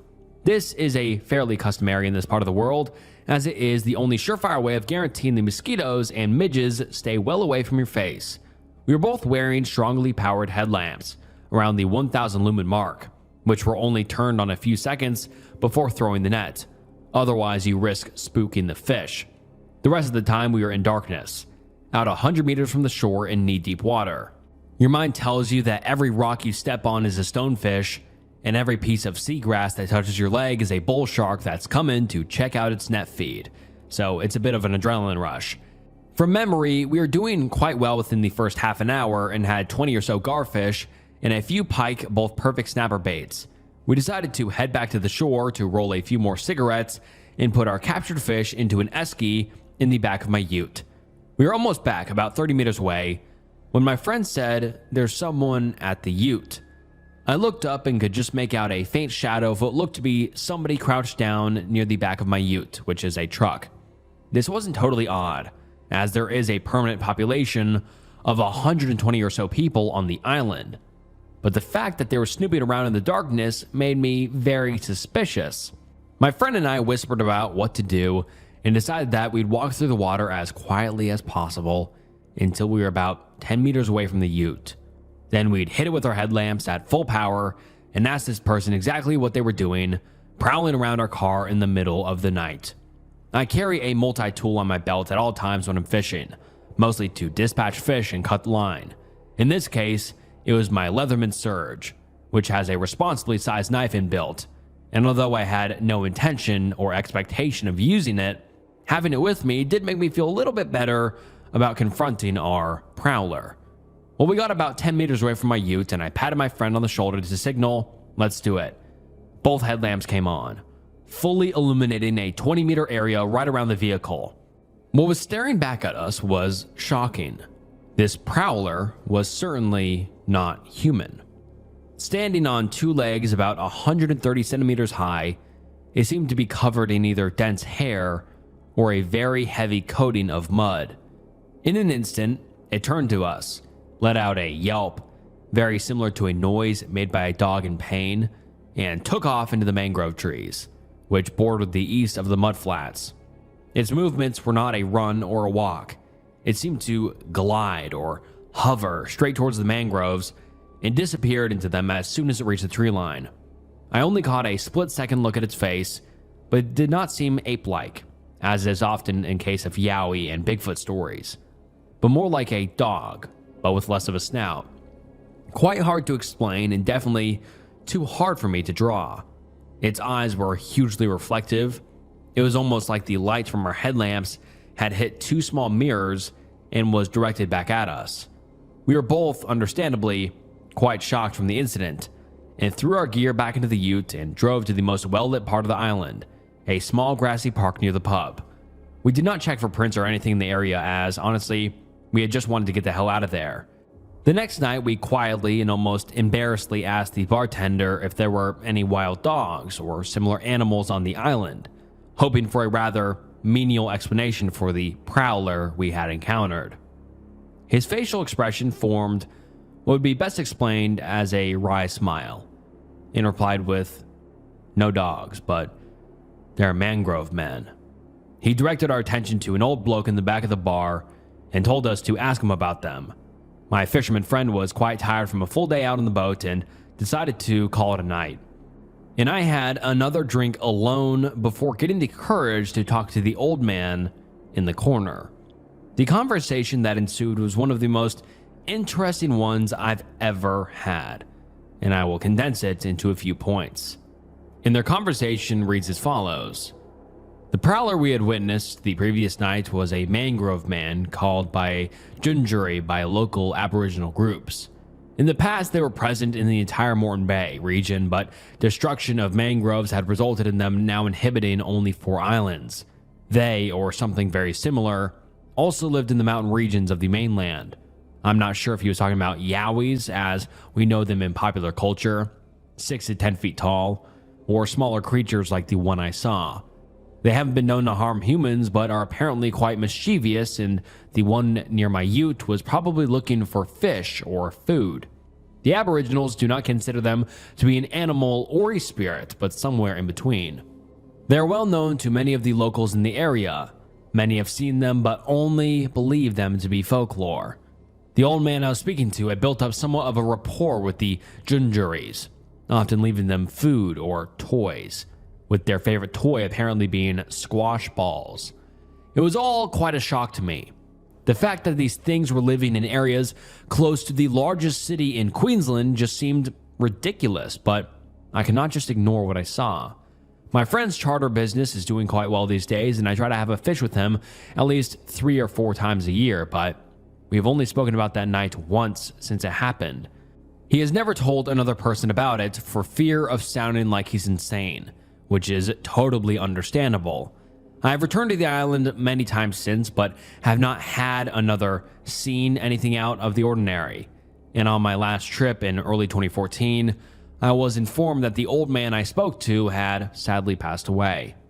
I honestly can't help but feel incredibly privileged to have seen something that doesn't exist, and it really changed how I view a lot of things in life. And this is the last story I have for you guys. A friend of mine runs a eel farm just north of Brisbane, and whenever I get the chance, I like to help him out. Now, the farming of eels isn't a particularly difficult process when utilizing modern technology, but it is impossible to breed them in captivity. Their life cycle is actually quite amazing. All the freshwater eel species in Australia actually migrate tens of thousands of kilometers to the Coral Sea to breed, and then their eggs and larvae float back to mainland Australia on the ocean's currents. What this means is that all farmed eels are caught as wild stock, generally collected in their larval form in sophisticated eel traps.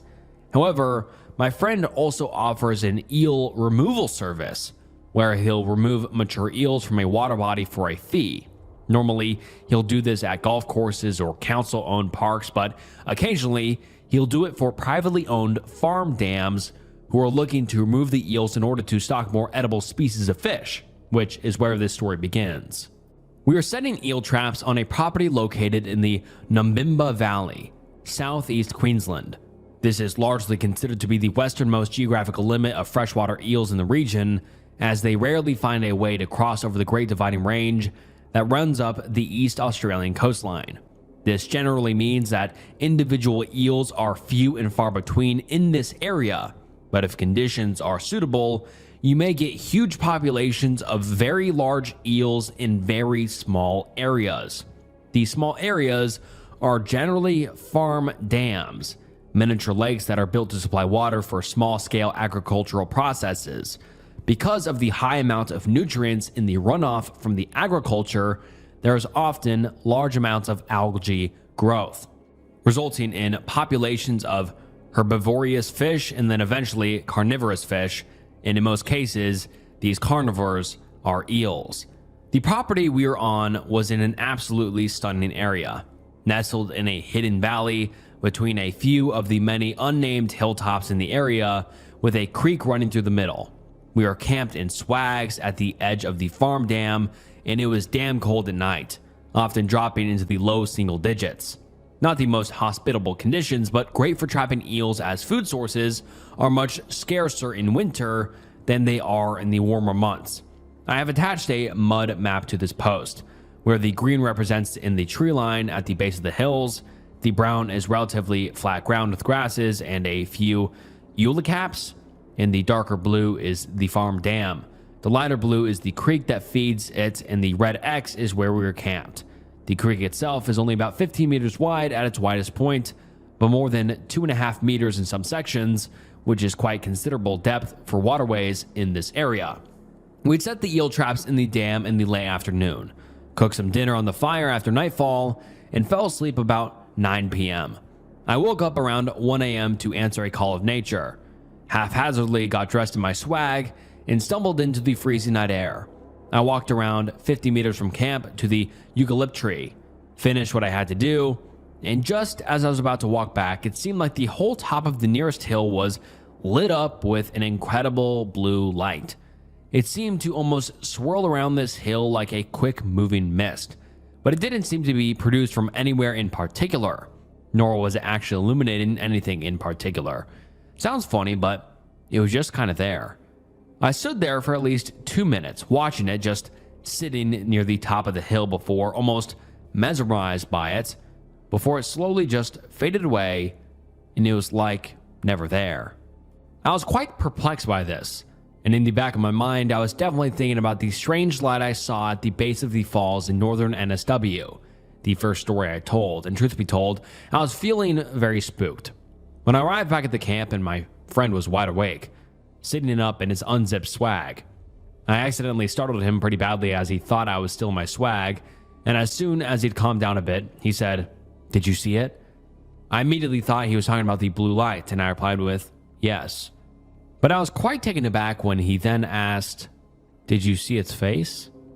Again, I forgot to add the picture. Here's the map attached to this post, and then he attaches the picture, but yeah, you can see exactly what he's talking about. And then he continues, his story said, as he told it, went like this. He was awakened by some disturbance, which was likely me getting out of my swag, and I think swag is sleeping bag, and he lay there for a minute or two before deciding that he too needed to answer a call of nature. Just as he had unzipped his swag and sat up, he saw somebody across the other side of the dam.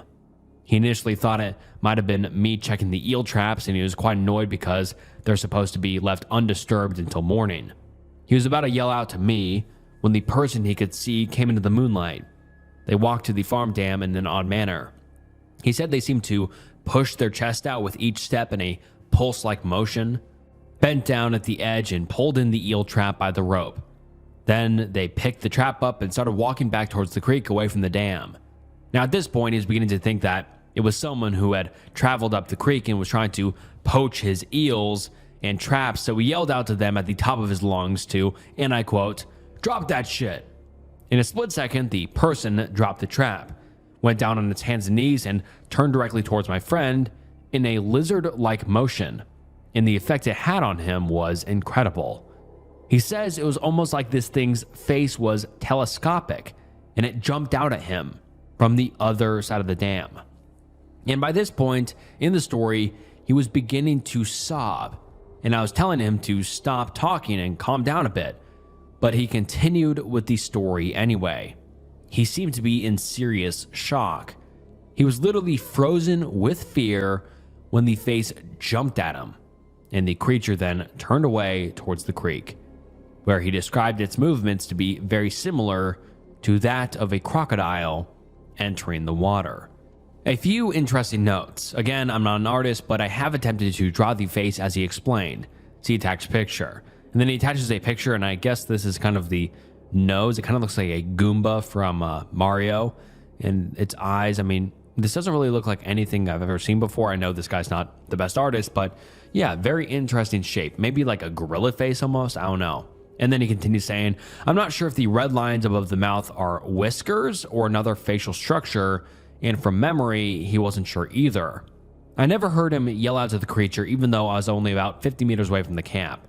I think it's a fair assessment that the lights I saw and the creature my friend saw were probably connected in some way. It was a new moon that night, so it was impossible for the creature to be illuminated by moonlight, as my friend explained. The only explanation I can think of is that the lights I saw somehow illuminated it.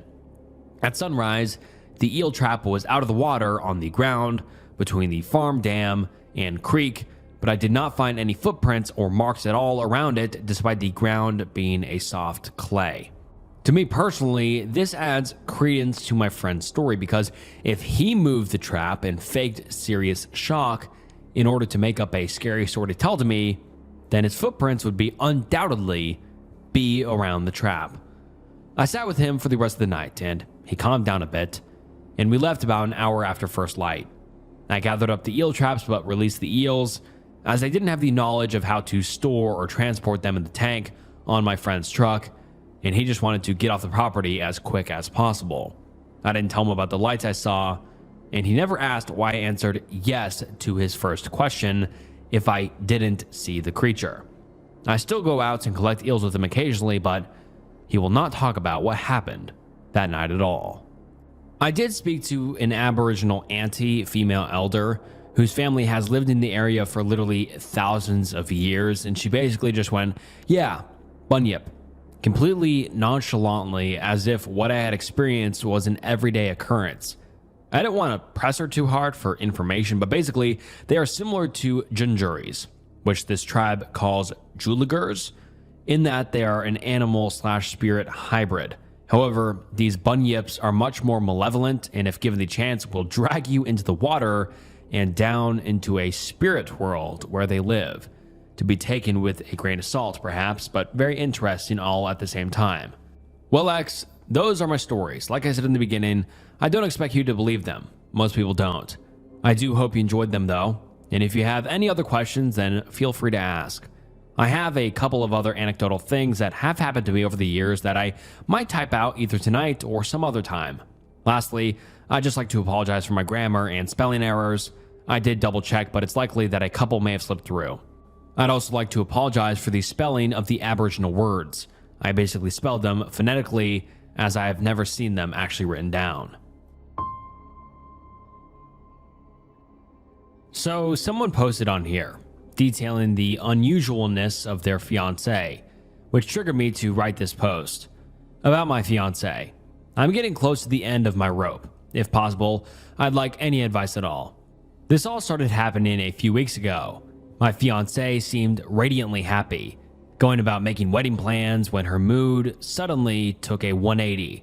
I was late getting home from work that day, and when I got home, the entire house was dark. It was 7 p.m. on a summer evening, though, so the lack of lights wasn't too disturbing. But I know this girl, and she loves having tons of lights on everywhere. We regularly argue about her leaving the bedside light on when she sleeps. She's scared of the dark, which I find adorably childish thing about her. Normally she comes running to greet me with a bundle of endless chatter, asking me how my day was, a pretty bug she'd seen while she was out walking, what sort of things she'd done around the house, but it was completely silent and still when I got in. Thinking she might be upstairs, I went looking for her, only to find it empty. At this point, I was more curious than anything and sent her a text. I heard my text tone for her phone register inside the wall. Picture not my fiancé, just some random chick. At first, my mind was a blank, but then it occurred to me she was, for some reason, in the loft room, which butted up against our bedroom. The loft room is in the unrefurbished part of the house, which is a farmhouse of 175 years. The floor is broken in. It's full of shit thrown in from years of remodeling, a kitchen island, a honest-to-goodness icebox, and there's a little set of steps. No more than a glorified ladder, really, leading to a little loft.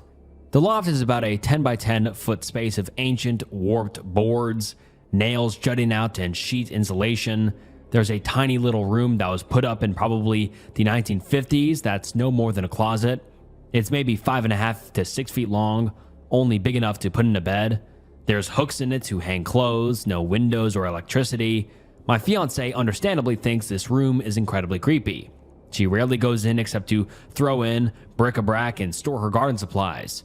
So I went back through the house to get to the loft and called up to her. No response. So I went up the rickety little set of stairs and peeked into the loft. There she was, sitting on the floor of the little loft room, knees drawn to her chest, arms raised up to her face, and blood freaking everywhere. Cue feelings of dread and panic as I rushed over to her. She was sitting in a bed of glass, which was slowly turning from white to red. She had rivers of blood running down her forearms, shins, knees, and face. I managed to extract her from the pile without doing more damage to her. The whole time I kept asking what was wrong and how had this happened, but got absolutely no response. Her eyes were so wide, I could practically see the whites around her irises. Her face was deathly pale, but I couldn't tell if it was shock or the lack of blood. She was dead cold. Not wanting to tempt fate, I took her to the hospital. Luckily, only a few of the cuts needed stitches, and none on her face, but she ended up swaddled in bandages. While she really didn't need blood, the doctors gave her an IV with fluids, and she eventually came around from her deep state of shock. I stayed with her through the whole thing, knowing she would probably be scared if she was alone. Until that moment, she didn't seem to really register her surroundings, so when she looked at me and reached out to hold my hand, I knew she was somewhat back. I asked her what had happened, and she only shook her head. She's honestly not very good at explaining long and detailed events, but I grilled her. Eventually, I managed to extract some details. She had been making dinner when she had heard something upset in the loft room, and I think he meant to say upstairs in the loft room. She went to go investigate and found a stack of boards had fallen almost onto the stairs, and she went to push it back up. Once she was up in the loft, she became curious of the little loft room, which she had never really wanted to investigate, and went in. She had only been in there for a few minutes picking through the stuff in it before something blocked out the light behind her. She couldn't really explain it. She started making excuses, saying she didn't want to talk about it because she was scared. After nearly 10 minutes of persuading her, she said she thought it was a man, but he had moved into the room so fast. He had a pane of glass that hadn't been used in the restoration, and when she'd stepped back to defend herself, and subsequently fallen, he smashed the thing over her. But here's the thing. She said it didn't really hit her. It was like the glass had detonated with the force of a bomb before it had, and the man had darted out of the room and around the corner, where she heard footsteps circling her room rapidly.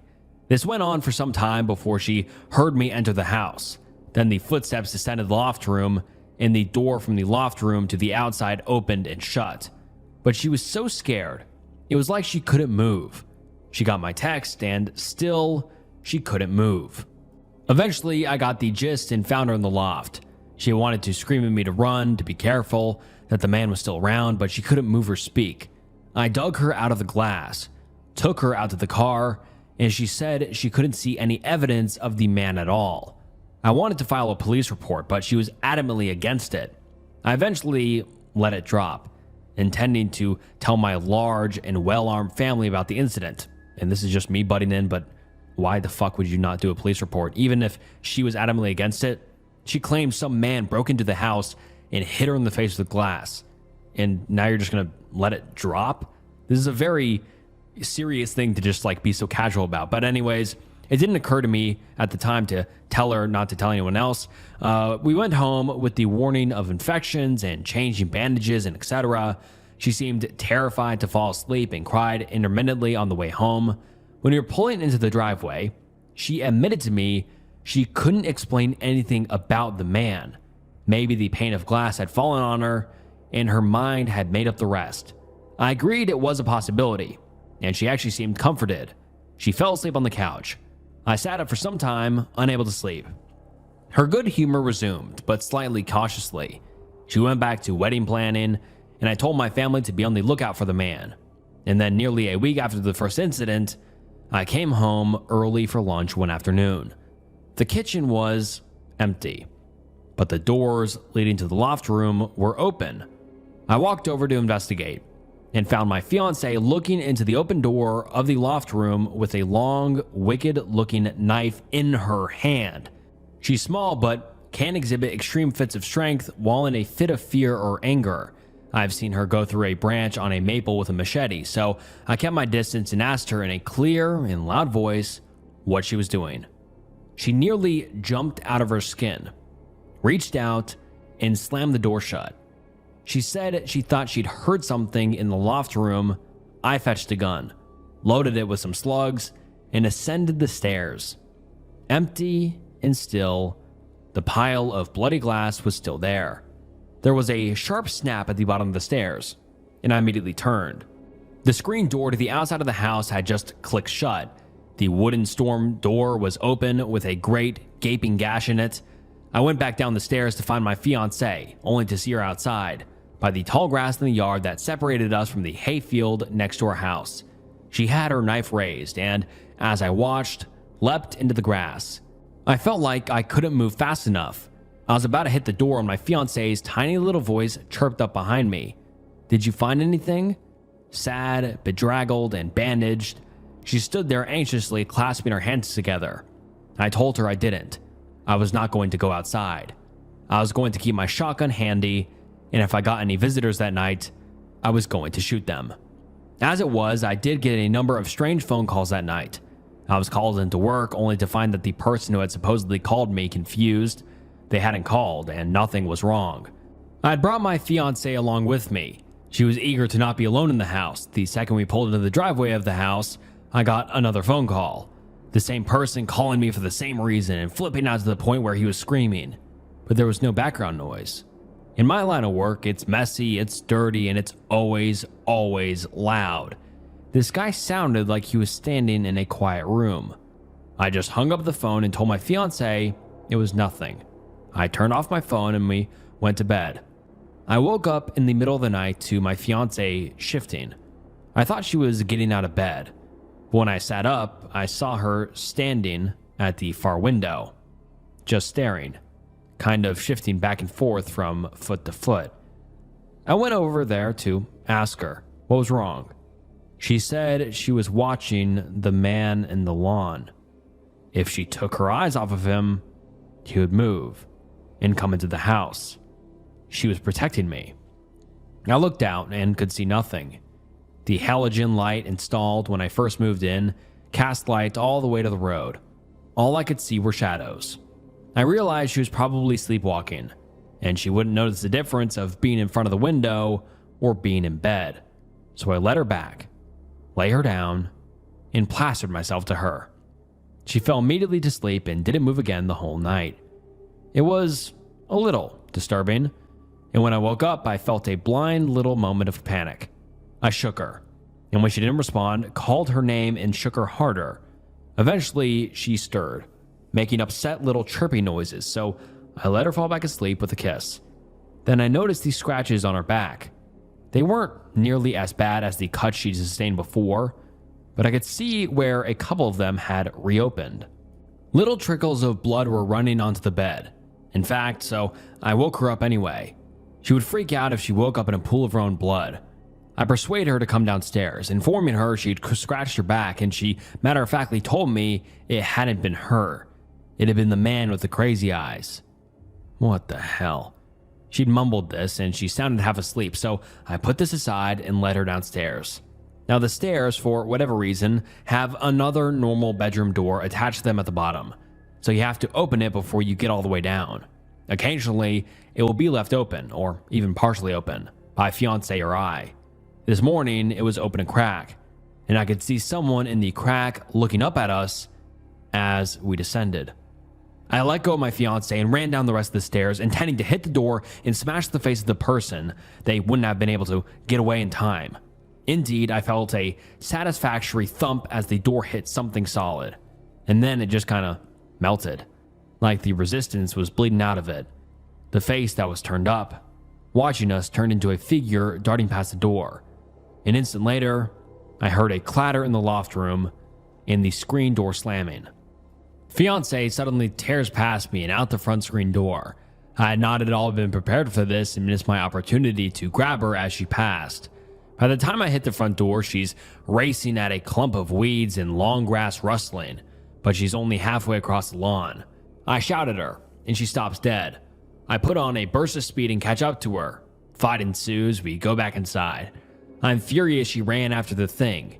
She had been furious and was contrite. She really didn't know what had come over her. At this point, I'm starting to get wary of leaving her alone in the house and take her to work with me. We don't talk about what we saw or what happened. This turns out to be a good thing. By the way, sorry about the wait. I had the last post ready to put up and apparently forgot to submit or something. Indeed, I do have to work, so forgive the excessively long wait in between some posts. My story is about to wrap up shortly anyway. We get back at a responsible time and have dinner. The only downfall is the overwhelming scent of gas. At first, I was afraid the stove had been left on, or there was a gas leak. Nothing of the sort. We eventually figured it to be the smell of methane, and something had probably died somewhere. We spent the rest of the daylight hours trying to figure out where it was, because the smell seemed to travel. We eventually pinned it to the outside corner of the kitchen, and we both went outside to investigate.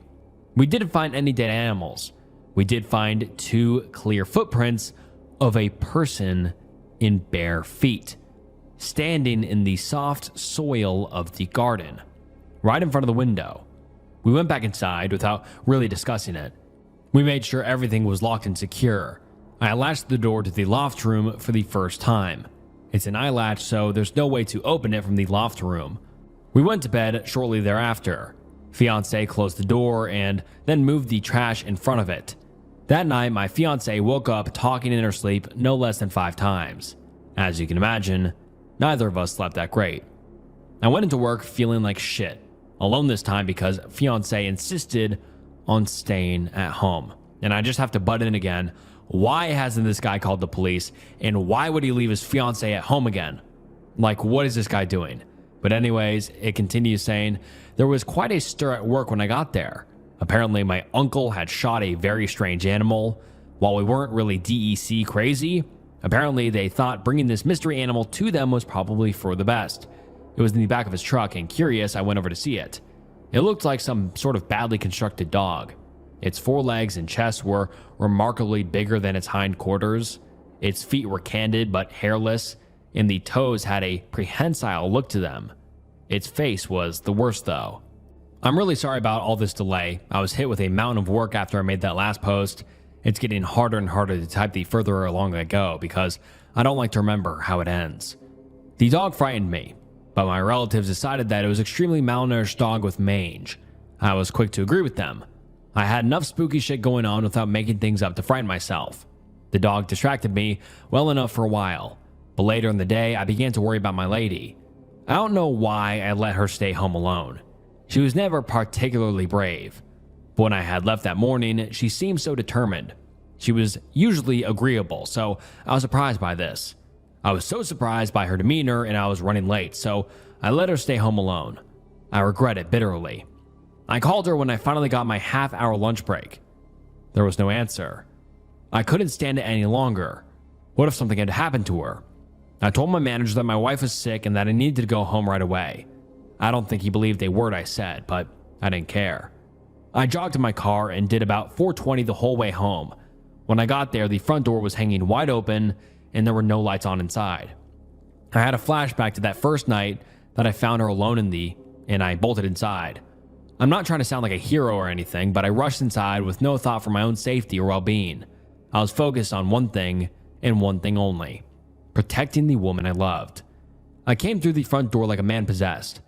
I don't know if it was the adrenaline or the fear, but I was sweating. The living room was empty.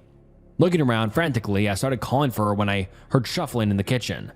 Whatever was in the kitchen was casting a large and misshapen shadow, far larger than my fiancée could cast.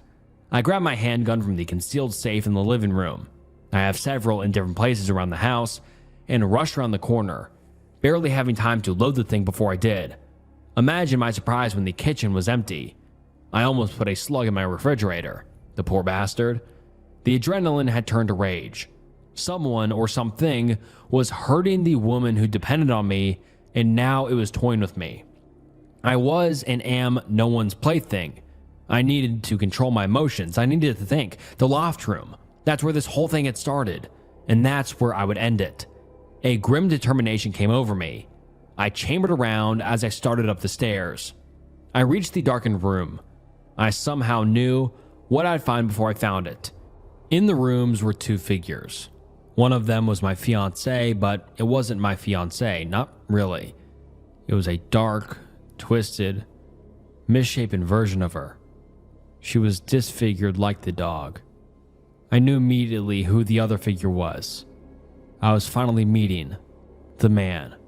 The monster that was my fiancé approached me slowly and stammered, I did this to save you. I love you. Goodbye. No. My reply was quick and final.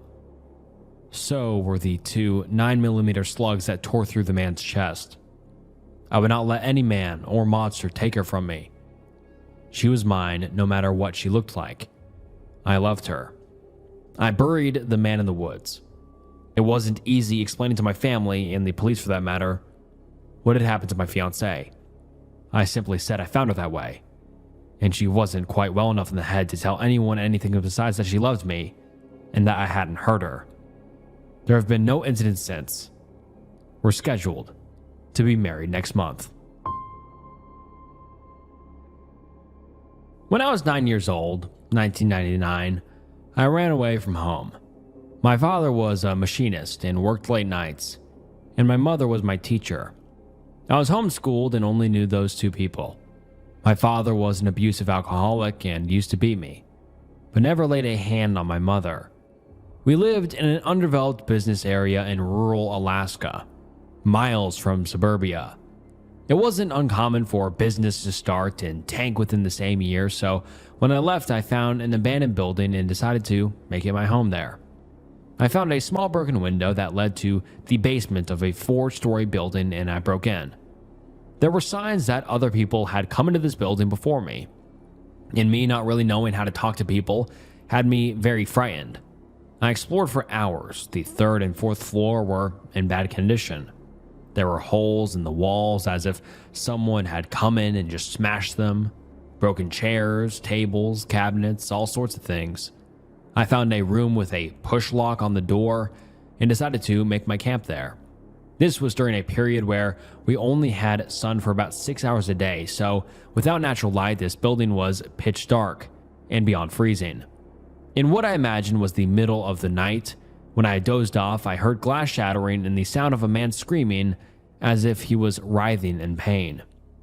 It sounded as if he was breaking everything he could get his hands on. His voice seemed to split where he was screaming and wheezing as if it were 2 people. This terrified me. Even though I had the door locked and was on a different floor, I still worried for my safety. I flicked my lighter on and burned some manila folders to look around the room. I found a hole in the wall that was just big enough for me to fit in, so I dove in and crawled as far back as I could go. The man screamed for hours and wheezed. It sounded like he was being hurt, but he was the only one there. Eventually, the screaming stopped. I heard his footsteps echo in the staircase between rooms. He made it to the floor I was on, and it sounded like he was dragging something behind him. He went into a different room and shattered some glass. He kept doing this for a while, but never made a sound himself. I pissed myself in the wall now, terrified he'd punch through the wall of the next room and discover me. Eventually, he was silent. For too long. I never heard him leave, and although I was tired, I feared falling asleep, for if I snored, he might discover me, and what would he do? After some quiet hours, the doorknob to the room I was in shook. It shook a few more times, and then I heard a rattle. He took a key, placed it in the door, and unlocked it. He stepped in and stayed silent for a few minutes. He left the room walking. Then he started running around in other rooms and dragged something into the room adjacent to mine. Through the wall, I could only hear a crackling sound. Then he started to chew very loudly and exclaim what he was eating was delicious. I didn't make a sound. I hadn't found any food in that building during my exploration, so he must have brought something in. I didn't make a sound. I hadn't found any food in that building during my exploration, so he must have brought something in. Would you like some? He said in a hushed tone. I didn't respond. I imagined he was talking to himself. Ever get the feeling you're being watched? He laughed to himself. I just know someone is here. He rattled on while chewing and making that horrible cracking sound. I'd really like a dinner guest sometime. I had a lump in my throat I could not swallow. I had to clear it so bad, but I feared what this guy would do if I did, so I stayed quiet. I was so utterly terrified and cold from all of the windows being smashed and being wet from my piss, I almost cried. I'm going to give you till the count of 5. I didn't dare move. 1. I closed my eyes so tightly. 2. He couldn't have known I was in here. 3. I didn't know about God at the time, but I believe I prayed to some sort of higher being. 4. I swallowed hard and took a deep breath. 5. And he went silent. There were no noises for a long time. It may have been an hour, but I'm not sure. I nodded off from pure exhaustion, and when I woke up, it was still pitch black. I started to scuffle a little bit, totally forgetting where I was, and I froze when I realized. I didn't hear anything, so I waited for another few minutes, then left the wall. I exited the small hole and walked out of the room. The upstairs area was littered with drywall glass, cigarette butts, alcohol cans, and debris. I couldn't remember where the stairwell was to leave, so I had to explore all over again. I eventually ended up in the room where the man spent the majority of his time, and that's when it all clicked. The room was covered in shit and blood. A deer carcass had been ripped apart in the room, and its intestines draped all over it. They hung through ceiling tiles and over desks like a canopy. I only realized when I smacked my face into a piece of its organs strewn across the walls. Remember, it was pitch black. I lit some more folders on fire and looked across the room. The skull had teeth marks punctured into it, and the eyes and teeth had been thrown around the room. I didn't know what to make of any of this, so I broke down crying. I left the building and continued onward towards my home. When I arrived, my mother yelled at me for being gone for 3 days. She quickly stopped when she saw I was covered in blood. When I explained the story, my father sat down with me and explained that this is why he keeps us away from other people, because this is what they do. I was terrified of people and lived with my parents and did not speak to any other people besides the two of them until I was 20 years old, and moved out when my mother died, and my father told me I was never really his son. I've lived a very strange life. I am 27 now and live on my own in Alaska. And wow, that was just a short but impactful story. That was crazy. I mean, who knows what was in there with him? I mean, in the middle of cold Alaska, like, could it have been some crazy homeless guy, maybe eating a dead deer? Or was it a skinwalker of some sort? I don't know. I don't like to immediately jump to supernatural, but it seems almost supernatural. A crazy story, and I just hope the OP is doing better now.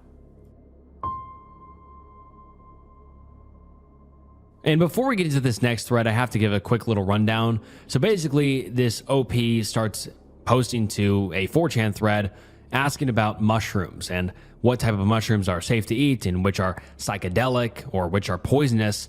And yeah, I'm just going to give that quick little rundown, try not to spoil a lot of it, but let's get into it. The OP joins the thread and says, "Is this a psychoblin mushroom or is it a carte?" And then he posts more pictures and a little more, and then he posts the pictures of them, and you can just see the mushrooms growing out of mulch. Mulch will be important later. He then posts another picture growing out of mulch and dirt.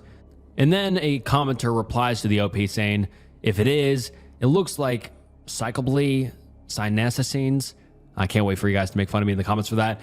Take a spore print looking for purple/gray or purple/black spores. I am not an expert, just a R word with a mushroom book. And then he posts a picture of what the real mushrooms look like, or the psychoblin or whatever, and then the one it's compared to. And then the OP posts in another thread saying, "Just watch these, they what to do, I expect, because I'm not 100% sure on identification." And I didn't mess up that time. That was just what the OP said. And then someone replies saying, "They are neither edible or magic. Maybe a Tabernia or Lacidera species." And then the OP responds saying, "Are you sure? I'm in North Carolina." And then the OP says, "I ate some. Am I going to die?" What the fuck was the OP's thinking here? The commenter literally said 15 minutes prior, "They are neither edible or magic." And then 15 minutes later, the OP replies saying, "I ate some. Am I going to die?" Posting a picture. Yeah, insane thinking by the OP. But then the commenter replies to the OP saying, "Very sure. I'm guessing you thought they were some psychoblin mushrooms. In North Carolina, you would rarely find P. cuminescens in cow manure or P. semilenacena." God, that was really bad. "In damp fields. The species these resemble, P. sinascines, is only in the Pacific Northwest. In North Carolina, you are not going to find any. Just letting you know now before you waste time." And then the commenter replies to the OP when he said, "I ate some, am I going to die?" And then a commenter says, "You could. Tuberia can cause kidney/liver failure. Did you find them in wood chips or mulch? If you aren't trolling, go make yourself vomit." Remember when I said mulch would be important later? Yeah. And then some commenter says, "Rip OP." And then another commenter adds saying, "Oh, and here's a photo of Tuberia furfaria," whatever the fuck that's said. "The species you just ate. Just so you know, I'm not full of shit, and I really hope you didn't eat any of the small ones in the bag, which are way deadlier. And looking at the bag, it seems like you have more than just one species.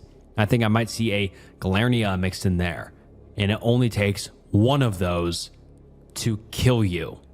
And then the commenter adds on saying, "What I suspect the small one is." And then someone else says, "Reverse search that image. It's a goddamn amatoxin mushroom. Jesus, OP, I really hope for you that isn't one of the things you snacked on. Someone else says, he gonna die. Huh. Yeah, this is not looking hot for the OP. And then the OP replies to the mulch question saying, oh shit, I found it in mulch. And then a commenter replies saying, yeah, go vomit.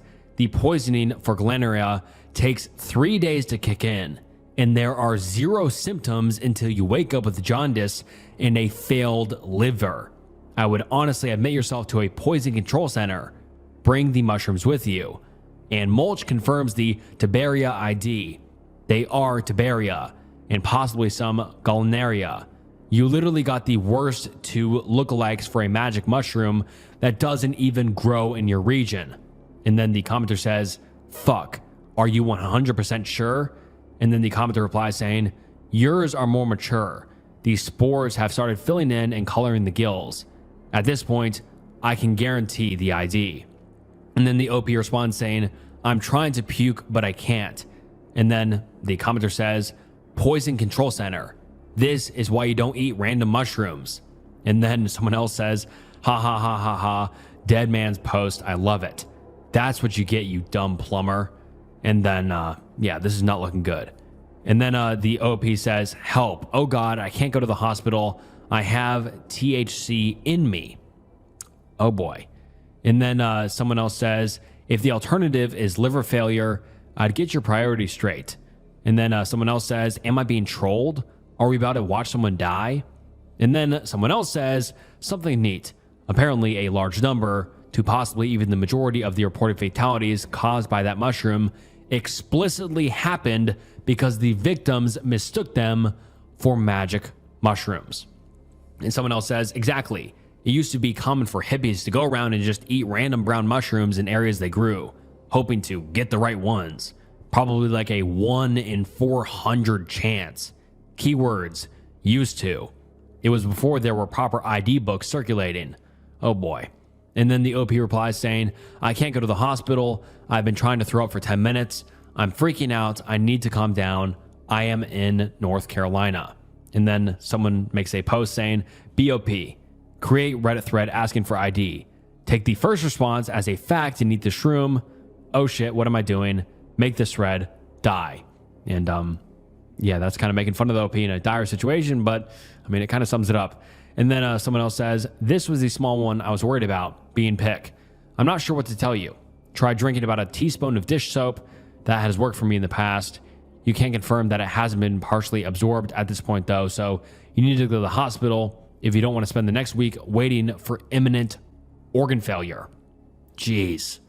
And then the OP makes a new thread, and the third and final thread saying, hello, I posted about a mushroom about 6 hours ago. I have been in the hospital with a sample, and they are now monitoring my vitals. And then he says, ask me anything, mates. It was actually a amatoxin mushroom, and then he posts a picture of the hospital as proof. And then there's this article here that says almost 50 of the more than 5,000 species of mushrooms are poisonous to humans. The Amanita species are reputed to be responsible for 90% of fatal mushroom poisonings worldwide. However, Amanita poisonings are uncommon in North America. Most fatalities resulting from mushrooms ingestion are associated with amatoxins within the mushrooms. Amatoxins represent one of the 3 major groups of cyclopeptides in addition to phallotoxins and virotoxins. They are heat stable, insoluble in water, and not destroyed by drying. At least 5 subtypes are amatoxin exist. The most significant of these are the alpha and beta subtypes of amanitin. So this is today's moral of the story. Don't eat random mushrooms, guys. And then someone says, you mean this one? Nice going, R word. And then someone says, hey, I'm the Anon who identified them and told you to go to the hospital. So they confirmed the ID? I'm glad you actually took advice and headed in. I would ask why you can't use the same thread instead of making 3, but you've already proven yourself as a total idiot, so I already have my answer. So how much you got in your system? And are you aware that even if you survive, you may be about to go down in/an infamy forever? This is like that time the kid on FIT took a near fatal dose of vitamin K and melted his liver. And then the OP replied saying, actually, I should be okay. The hospital said my body didn't absorb much at all. It barely showed in a tox report. They will monitor me for a bit and I should be gone. Also, note to self, don't smoke 6 grams of loud and try to find mushrooms. And then someone says, nice going, OP. We are waiting for your obituary. Someone else says, glad you're all right. Just loud from now on, please. Someone else says, a moose will die via gun because he found a nice convenient area for getting the best greens. Meanwhile, OP ignores everything he has been taught about not eating wild mushrooms and ignored 2 threads full of people telling him they are not edible. This is why we aren't evolving. And wow, that's just a wild ass 4chan thread. This one isn't scary. It's just insane and just a good moral. Don't eat wild mushrooms. And I kind of wonder if this guy's a troll, but I don't think it is. I think people are just kind of that dumb. Some people out there where they just eat mushrooms after someone telling them not to eat mushrooms, and then they go to the hospital after that. Yeah, this was just a crazy thread, and I was actually worried for the OP because I hadn't read the ending to this before I recorded, so I was kind of getting worried there for a second. I'm like, oh shit, is OP about to die? Well, it sounds like he's okay, which is great, and on to the next one. I go someplace when I dream. You likely don't remember me, which is fine. I'm forgettable in real life, so I am accustomed to that.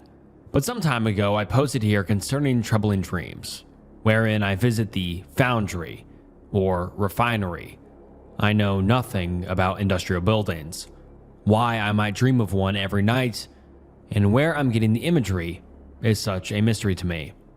Literally every night without fail, I appear in the same spot, curled up on the floor of what appears to be an abandoned and decaying industrial building. At first, it was novel, then became distressing. But while I still talk about it in therapy, it's no longer an unwelcome experience. Instead, I regard it as a sort of second home. There's nothing especially welcoming about it, but in exploring the foundry, I've discovered the layout is persistent, and anything I break or move remains that way in the next dream.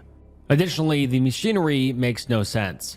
I don't know much about how such machinery works, which is why I figured this was the case, but I'm not an idiot. I know what a gear does, what a piston does, but in the dream, the machinery is assembled as though by someone with no conception of what machinery is in general. Gears working against each other, belts driving wheels, which drive belts, which drive wheels back to the original wheel with no apparent purpose. It became difficult to accept that my own subconscious was coming up with it. And then someone joins the thread and says, go on. And the OP continues saying, at the recommendation of my therapist, I began mapping it out on paper and taking note of anomalies. For example, on some items there are labels or other blurbs of text in a language that I don't recognize. I can see abstract shapes while dreaming, but they change as I move the object and look at it from different angles. And I cannot clearly recall any individual character when I awaken. In every dream, I am wearing whatever I had on when I went to bed. I began to experiment by stripping off my clothing in the dream. Of course, when I woke up, I was still wearing that clothing. I don't know what I expected to happen. Once I began mapping and experimenting, a new element of the dream appeared. One or more people following and monitoring me. I would initially never see them, only hear their footsteps on walkways above me, fleeing when I'd try to chase them. There is a light coming through windows, but it cannot be natural sunlight. It is a rich shade of sickly orange, and while shadows cast by the sun are all perpendicular to one another, shadows cast by light coming in through the windows are at angles that suggest the light source is much closer. I've tried on many occasions to wipe clean the dirty windows so I can see where the light comes from, or to break them with rocks and rusted tools. Neither works. All the while, I hear the shifting feet of watchers lingering nearby. At any rate, the last time I posted here, you requested that I learn 3D software so that I could provide a map of the area I have explored so far. I apologize if this is crude, but it's the best way I can do with what I've learned in that time. I have color-coded the various relevant positions so I can refer to them if you have questions. The yellow, rounded room with the tall windows is where I wake up. The green room contains the rows of machinery, the orange things. The blue cylinder is a shaft containing a spiral staircase, with several decks at intervals on the way down. These rounded, carved out rooms, seemingly concrete or very smoothly cut rock, contain cages all around the outer wall. Sometimes sound or movement comes from them, but they are dark. I cannot see what they contain, and they are locked. One is open and empty. And then he links a picture of the 3D render, and you can see the green room where he wakes up, the orange machinery in the room where the machinery is in, and then these weird like cage concrete rooms. And then he continues saying, for a long time I thought the spiral staircase was endless. I shortened it on the 3D map for the sake of showing everything in one picture. It continues for such a distance that unless I devote the entire duration of my dream in the dream to descending it, I don't remember the bottom before waking up. For that reason, I haven't explored much at the very bottom beyond what you see here. The staircase ends at what looks like some type of old-fashioned office, a rusting metal chair at a wooden desk with a few filing cabinets to one side, looking out over an abyss. Outside, it becomes apparent that the room hangs by the concrete shaft containing the stairwell from the roof of a massive subterranean cavern. Outside, there are a few platforms hanging from the cavern roof by chains, with wooden walkways between them. Below, rather than darkness, there are what look like slowly moving gray storm clouds. I've thrown stuff down into that abyss. I never hear an impact, nor can I see any walls of the cavern. The ceiling of it seems to stretch on for miles, receding into darkness. Here is another shot of the hanging building in the cavern, which gives a better sense of scale. And to be honest, I don't have the original thread, so I can't really see anything in that picture. Let me know if you guys see anything, but I don't see anything.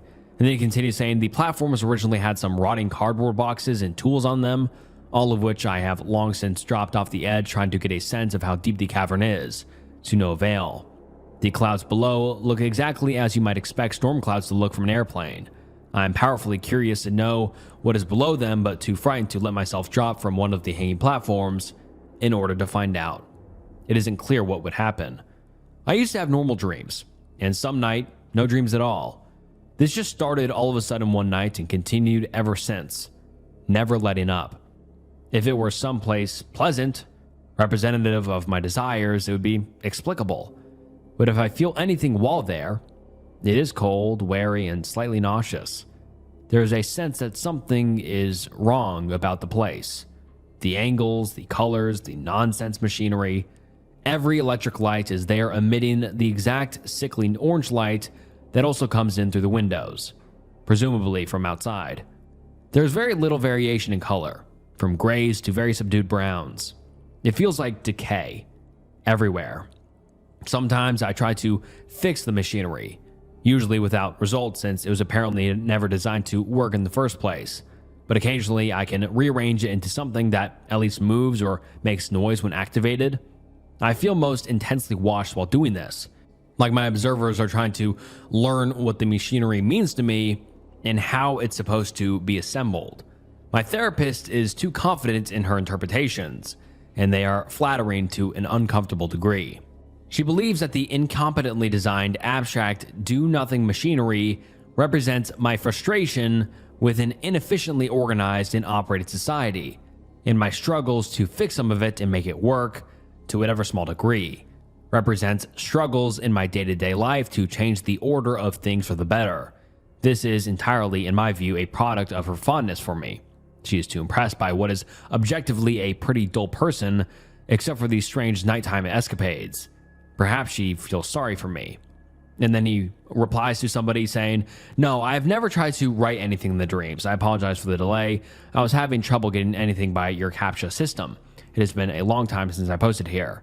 I can try writing. I expect some anticlimactic result, like when I experimented with clothing. The experience seems designed to thwart any effort to pry it apart and see it from the outside. Literally, with regards to my efforts to get outside of the building. I have this lingering, deep-seated suspicion that if I could see what's outside it, it would answer many of my questions about that place. And then he responds to another question saying, the parts are not the same from machine to machine. They are in some places similar, but never of identical dimensions. The tools are seemingly random in shape. It isn't obvious that they're even designed to do anything. I've searched for similar tools online and found nothing. Some change shape slightly if I look away even for a moment. then look back. I've managed to use them, awkwardly, to effect minor repairs only because some are coincidentally shaped such that I can use them as levers or are badly fitting wrenches. Some implements, found mainly on the cage levels, aren't tools so far as I can tell. They have sharp jutting points or blades. They might be weapons, but they have hinges, handles, all the trappings of tools. Not all can even be used safely without injuring the user. Who designed them and what are they for? I feel like the answers are outside the building, but the harder I try to escape, the further away it becomes. Something always prevents it. There's this strong sense that it's a charade, an inward-facing bubble of illusion, like the set of a television show. If I could find some hole in it, somewhere that the builder forgot to patch up and get outside, I'm certain I'd see it for what it really is. If there is a world outside of it, I cannot imagine it will simply be a city, or countryside, or anywhere intuitive. The cavern seems to preclude that, as does the deep tungsten light coming in through the tall windows at angles all wrong for sunlight. Perhaps it's all underground, or perhaps there's some land outside of it, with something other than the sun bathing in it, that nauseating orange light. I'm desperate to find out, and in the past few nights, every effort has gone towards probing the furthest reaches of the building for some escape. So far, nothing. And then a random commenter asks, have you ever tried holding onto some object like a tool until you woke up to see if you could bring it with you out of the dream? And then the OP responds saying, yes, with the same result as the clothing experiment. For a time, I accepted that as proof positive that it was in fact just a very persistent reoccurring dream. I moved from that to taking very seriously the possibility I was losing my mind. Following some soul searching and self-testing, I determined I am still in fact sane, just rattled by an unusual experience that won't stop. There's something wrong with it. Little things, like there aren't any plants. In a lot of these urbex photos of abandoned industrial buildings, there's grass, moss, whatever, not in the dream. No plants, no rats, no living things other than myself. Little things like that, and the chairs aren't all the same size. Some are small enough to not quite be plausibly child-sized, but still difficult to sit in. Others large enough you must hop to get onto them, often skewed at a slight angle, like slightly melted. Like the tools, none of them are right. I can't believe this is, or is a reflection of, any actual industrial building that ever existed. And then someone asked the OP, saying, didn't you say you saw a creature previously? And the OP responds to this saying, the boy in the overalls. It was exciting when I finally caught him. I believed he was the source of the footsteps I've been hearing. But even when holding him down, trying to get a look at his face and discovering only a smooth, featureless, expensive skin where it should be, smooth as an egg, even then I heard the footsteps and shuffling of nearby observers. He has also been following and watching me, but he isn't one of them. I haven't seen them yet. I think he used to be in the one cage that isn't locked, part way down the stairwell. He got out, or someone let him out, possibly. That's what's in the rest of the cages. This is a close approximation of the color of the light, and then he links a photo and you can kind of see the orangish yellow light. And then he continues saying, from outside and from the bulbs. Why this color? I thought it was grime on the bulbs or that they were tinted. They aren't tinted. The glass is dingy but clear. All light, regardless of source, is the same gross orange. The only respite from it is darkness. Sometimes I turn off the lights in the stairwell just to escape that color. That was before I found the cages. Now I don't want to be in that stairwell with the lights off. I can't entertain the thought of being in that cage for more than a moment. That's where the boy in the overalls came from. And I have an unwelcome suspicion that I'm intended to take his place. I avoid it now, but it is always on the back of my mind. Someone asks, also, preform experiments on the boy. See if he/she is in pain. Most likely not. If so, try to cut him a mouth. That's a little bit of a sadistic question, but then the OP replies saying, he's scared. He writhed under me and made muffled, distressed noises through the skin. There was no jaw movement when he made those noises. If I cut into that smooth face, I'm not certain there'd be teeth and a tongue under it. Perhaps just a equally smooth, featureless skull. I think he knows what is wrong with this place. It could be he was changed to prevent him from telling. I've also thought that he might have been someone else who had this dream, that I might end up like him. If I could see into the cages, it might answer that. I tried rigging up a light on a cord, but the shadow inside had substance, volume, like a mist or cloud. The light only penetrates so far. I can hear something, a grinding and a dull, muffled moaning. I can see hints of motion in the shadow, but nothing more. I hate that part of the building, and don't want to visit it without good reason. And then someone else asks, saying, "You just said there were no living things, and now you're saying there was a kid?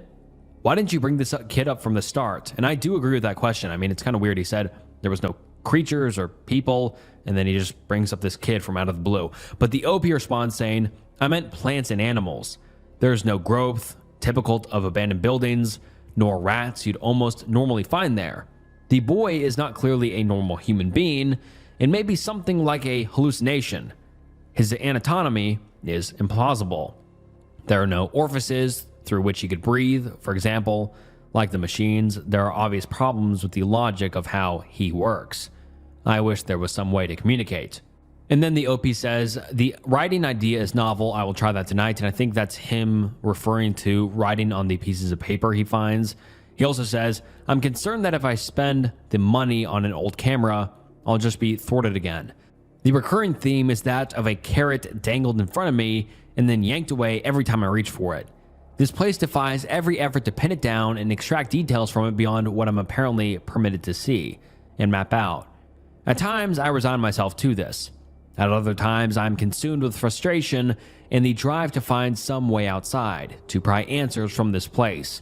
When I am content with the mystery of it, I'm for some reason able to venture further, see more, like I'm being punished for trying to color outside the lines." And then someone asks, saying, "If you can supposedly take things into this world."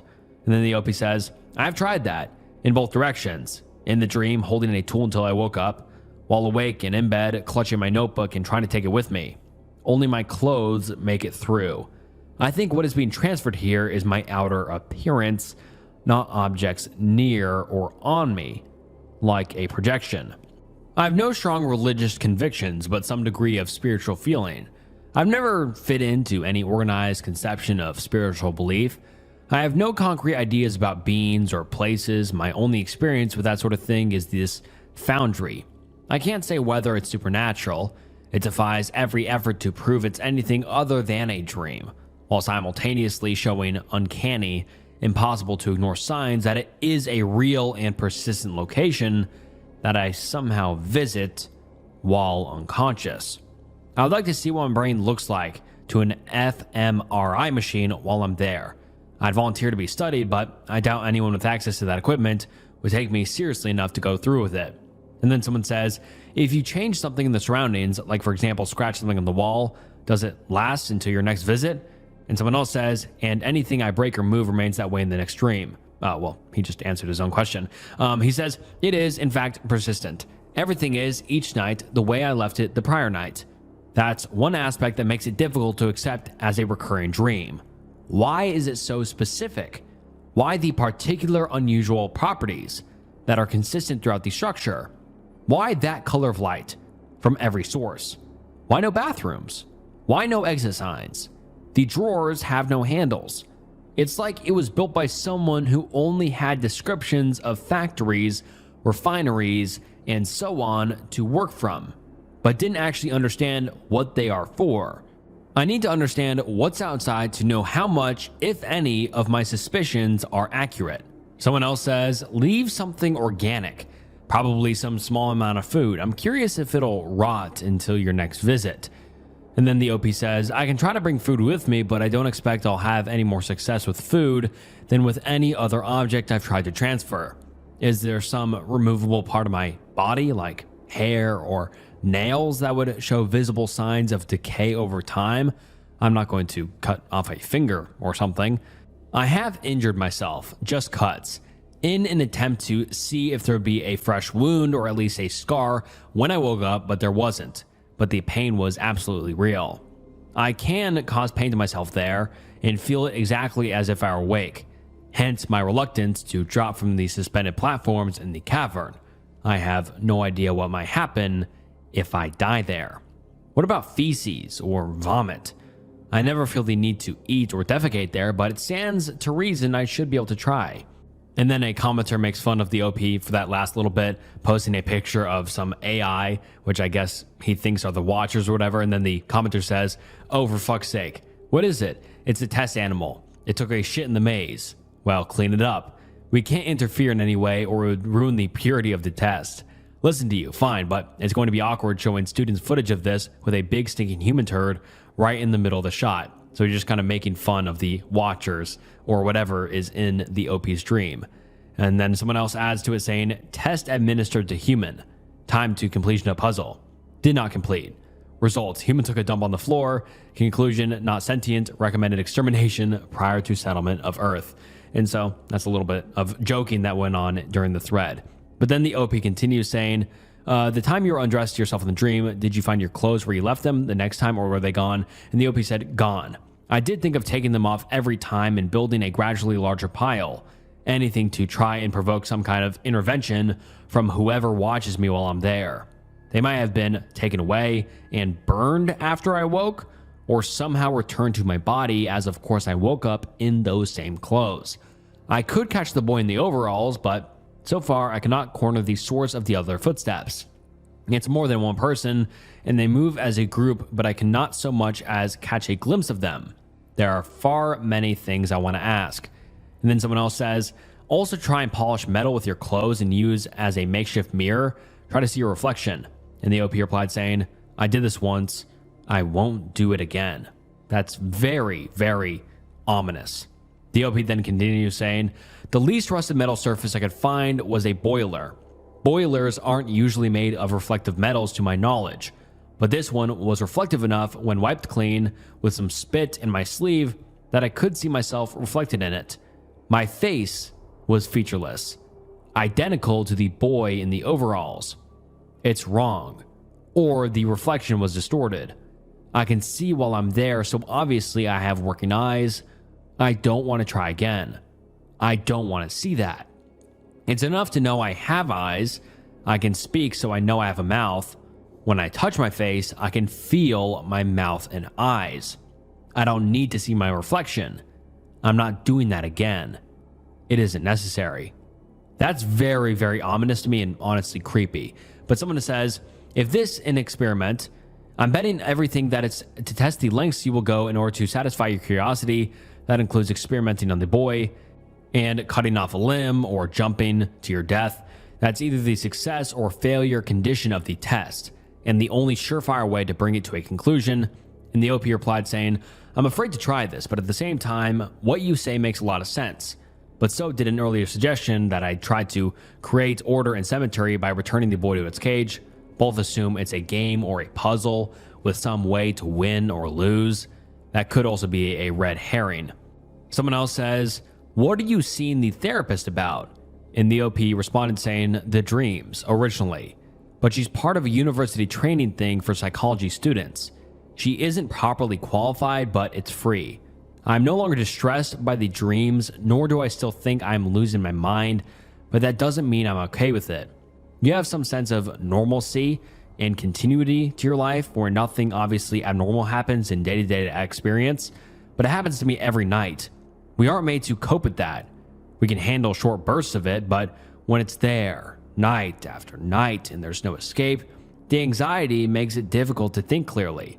Sometimes I get locked in these patterns of thought where I don't want to remember being in the cage room or looking at my reflection, but I am pulled back to it over and over, like a computational loop, like having to return there every night."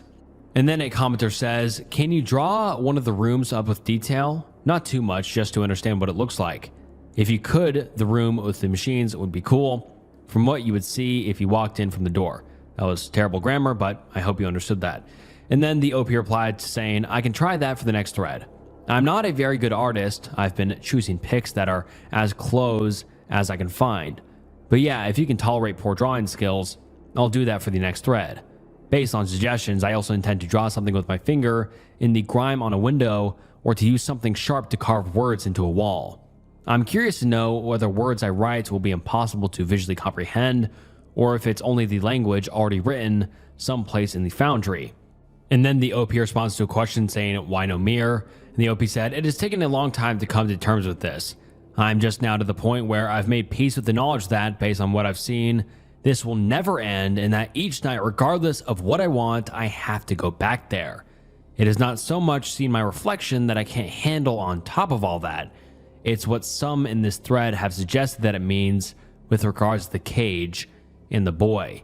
Someone else says, I won't lie, your attitude is weirder than your experience you're describing here. The OP then replies saying, she said acceptance, and adjusting to my new reality would diminish the anxiety. She was right, I have no reason not to trust her advice. And then the OP finally says, I'm so tired. It's 5 a.m. I've put this off longer than usual. Once I stayed up for as long as I could, it wrecked me, and it was a useless attempt at defiance. In the end, I still woke up in that room, so long as I need sleep. I won't be able to stay away longer than a few days. Soon I'll be there again. I'll open my eyes and see the windows, then the staircase. The full extent of my power to avoid it is caffeine pills and other drugs that can delay this for maybe 72 hours, but it is futile. It's like eating a calorie-restricted diet just to gain a few years. You still inevitably die. And that is a very ominous ending, and this is like the only other post I can see from the OP known as Foundry Dweller. And even though it doesn't really have a good ending per se, it felt so strange to me. And that's kind of why I read this first story and I'm like, I have to make a video titled Strange 4chan Threads, because I just thought this one was so strange, so weird, so unique, and honestly terrifying. Like, not terrifying in like a normal sense, like with scariness and terrifyingness, but this one was more like existential dread. I mean, he kind of perfectly summed it up at the end. I can't escape this, and I'll eventually need to go back. And each time he goes back, he feels more unsettled, more, or just less comfortable. And I mean, it is kind of just terrifying to realize that he maybe can't escape this for who knows how long. And there's like these weird creatures and people waiting there for him. I don't know, very odd and strange thread in general. What were your thoughts on it? Did you enjoy it? Did you think it was interesting, or do you just think it was a bunch of random mumbo jumbo? I don't know. Very interesting and very unique. I've never read any sort of story like that. But yeah, leave your thoughts down below. And all right, guys, that wraps up some strange 4chan threads. I hope you enjoyed today's video. And if you did enjoy, please comment down below what your favorite story was. I read every single comment, and please like the video and subscribe to the channel. It means more than you know, and it helps more than you know. And if you enjoyed today's video, I'm sure you'll enjoy other videos on the channel, so please check out some other videos. And yeah, follow me on my new Instagram. That helps a lot, and you can get updates on me and my channel, or the channel. And yeah, thank you so much for the support. And this is Snook, and I'll see you next time. Bye. The internet is the largest creation in human history. It connects every corner of the planet, every thought, every obsession, every secret, all flowing through the same endless network of screens. But if you dig deep enough, you'll find corners that were never meant to be seen, pages that feel wrong, videos and pictures that shouldn't exist. Today, we're diving into those dark corners, into the cases that remain unsolved. And before we begin, make sure to like the video, subscribe to the channel, and join the Patreon for early access and uncensored versions of every video, and many, many more perks. And without further ado, let's get into the internet's darkest mysteries. And before we begin, a quick warning. The following case is based on public speculation and publicly available information. Nothing discussed here has been proven, and no one mentioned should be assumed guilty of any crime. Please do not contact, harass, or investigate anyone named or shown in this piece. This content is for educational and documentary purposes only. Let's begin. The Instagram Blue Pages. In my search for news stories, I came across this Reddit post titled, dozens of weird Instagram accounts with seemingly random symbols. The poster provides 5 screenshots of different accounts, each with mysterious blue artwork and drawn symbols. Shapes like 8-pointed stars, circles, spirals, squares with dots, clovers, concentric circles, and each account is following only one other account. Another user with another set of strange blue photos, with the same graphics and color schemes. This chain goes on for something like 30 accounts, then the chain circles back. At first it seems innocuous enough, just some weird AI-generated art. But one commenter, JustADude3X, provided a theory. Oof, this might be steganography, and given the context how you found it, you probably should report it. Further down, JustADude3X explains what steganography is. It's basically a random image, but some pixels are slightly changed in color. If you look at it, you see a normal picture, but a software can extract data out of the way the pixels are changed. There might be a different picture, or even video or audio encoded in these pictures.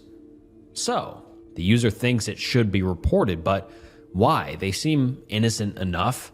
If the assumption is that these images could be hiding other content, other images, what are they? Well, I began looking through the 30 accounts, and within a couple of minutes, something felt off. The images weren't AI generated. These were hand-drawn, blue spirals, circles, odd posts that blended emojis or video play buttons, on posts with no art, just a blank white background. I saw 13 likes, 20, 100, 200. In one of the most shocking profiles, named Friend de la Pau, holds a cryptic message.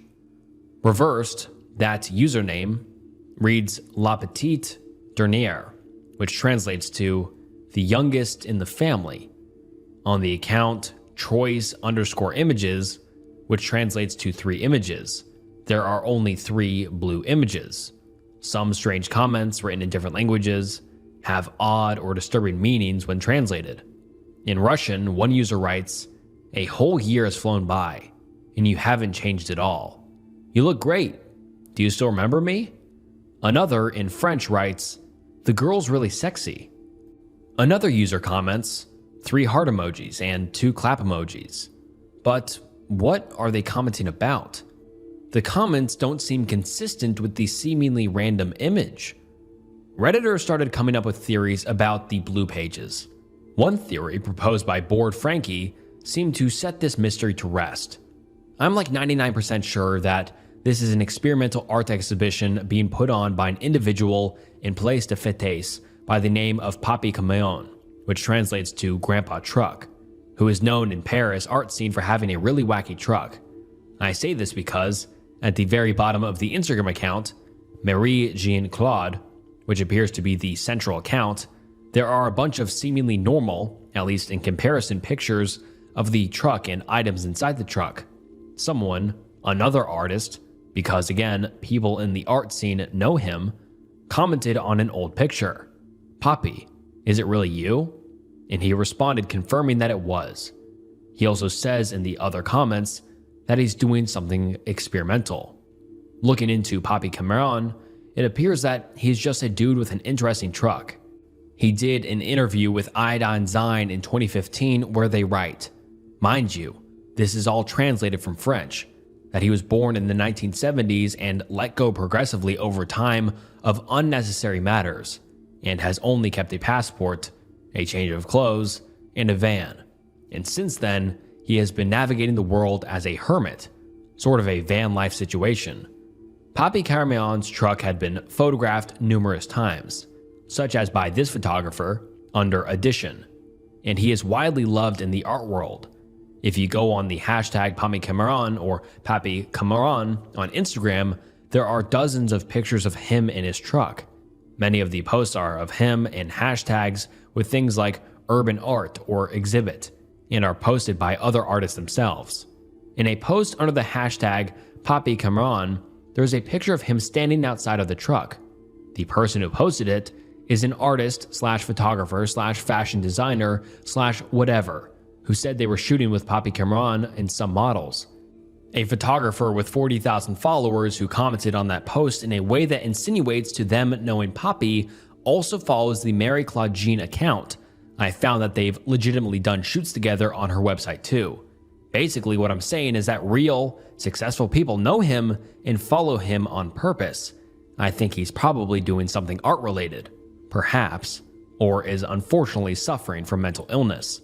I think the likelihood of it being something more sinister is slim. This initially brought me comfort. All of this was just an art exhibition by a popular French artist, but I still couldn't shake a bad gut feeling.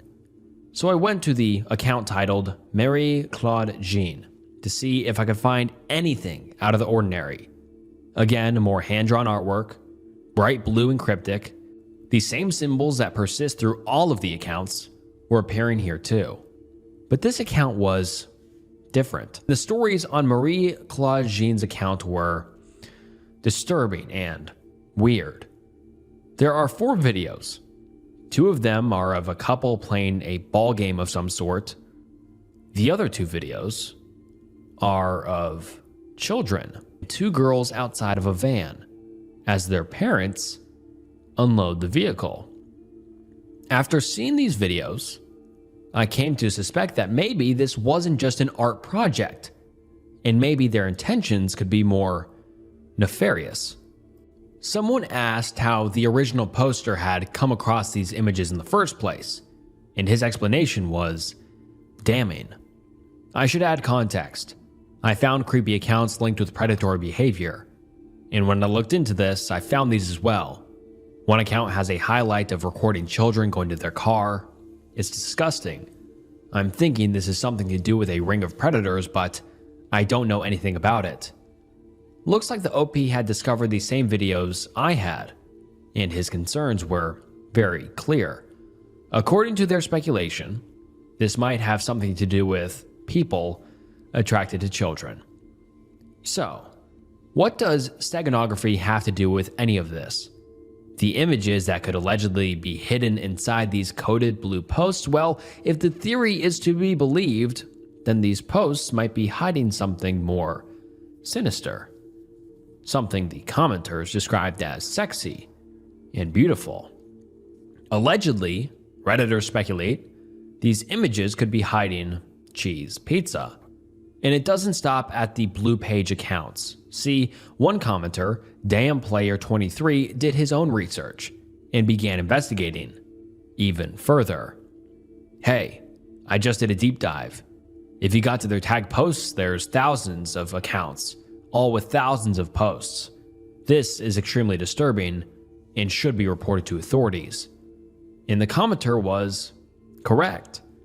In my research, I found hundreds, thousands of other users, either following the blue page accounts or tagged in their posts. I began the investigation with one of the blue page accounts called Noilipap, but this account specifically had hundreds of tagged images and hundreds of followers, just like the commenter said. So I followed the trail, and what I found made me genuinely nauseous. Barbies. Now, this is all suspicious but not damning in and of itself. There are tons of art accounts on Instagram. Perhaps people have gotten a recommended white image from one of these accounts and thought, wow, what a beautiful piece of modern art. Clap emoji, heart eyes. Sure, it could all be perfectly innocent, but what if there was something else happening beneath the surface?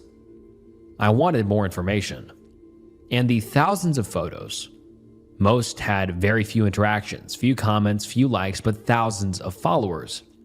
And the comments were all suspiciously similar. The commenters used the same emojis: blue hearts, heart eyes, fire emojis, and butterflies. And they all followed Noilipap in one way or another, somewhere down the massive chain. So, what does this all mean? How do emojis do anything to confirm or dismiss the cheese pizza theory? Couldn't these just be normal art accounts? Well, this could very well be the case, and I wouldn't mention it if these weren't popular, well-known child lover symbols. The color blue, blue hearts, and butterflies, these are well-known codes that government officials and investigators are well aware of. In the past, predators have used these symbols and colors to communicate hidden messages and their tastes. One that caught my attention was the butterfly. The emoji is based on a specific species of butterfly, known as the papillon. It's famous for its striking blue and black coloring, but online, it has a secret meaning. To child lovers, it signals that the user has no preference for gender. Boys or girls are both accepted. I remembered the account that led me down the rabbit hole in the first place. The one with hundreds of tags and followers, Noilipap, well, it hit me. Noilipap backwards is Papillon. Now, I will say this again. All of this could just be art accounts following one another, but all of this together is more than a little suspicious. Down the follower rabbit hole, I landed on an art account and a user going by the name Candy Bacosa. All of her posts are Barbie themed with dolls and sets that make it look like a fashion designer's Instagram. And although the whole page is incredibly odd, this again isn't proof that there's anything weird going on. But the papillon butterfly was a prevalent symbol in her account description. That, and she was a frequent commenter on the Blue Pages posts. So once again, I came to suspect that even these images weren't just images, and I began to dig deeper. On her story, I found a photo of two Barbie dolls lying in the grass, skirts up, revealing their underwear. It began to remind me of another Instagram account, one more prolific, disgusting, and disturbing. Smart Schoolboy 9 was one of the most infamous and unsettling Instagram accounts ever uncovered in 2024. He was a child lover. People believed Smart Schoolboy 9 was part of a much larger problem. Similar child lover pages communicating through the supposed artistic expression, and his followers, when investigated, were often just as interested in childish fantasies. A couple of years ago, his page was taken down after mass attention and scrutiny, but even when it disappeared, copies and clones began to surface. Accounts with similar names, reposted content, and identical aesthetics. This disgusting man, sadly, had some fans.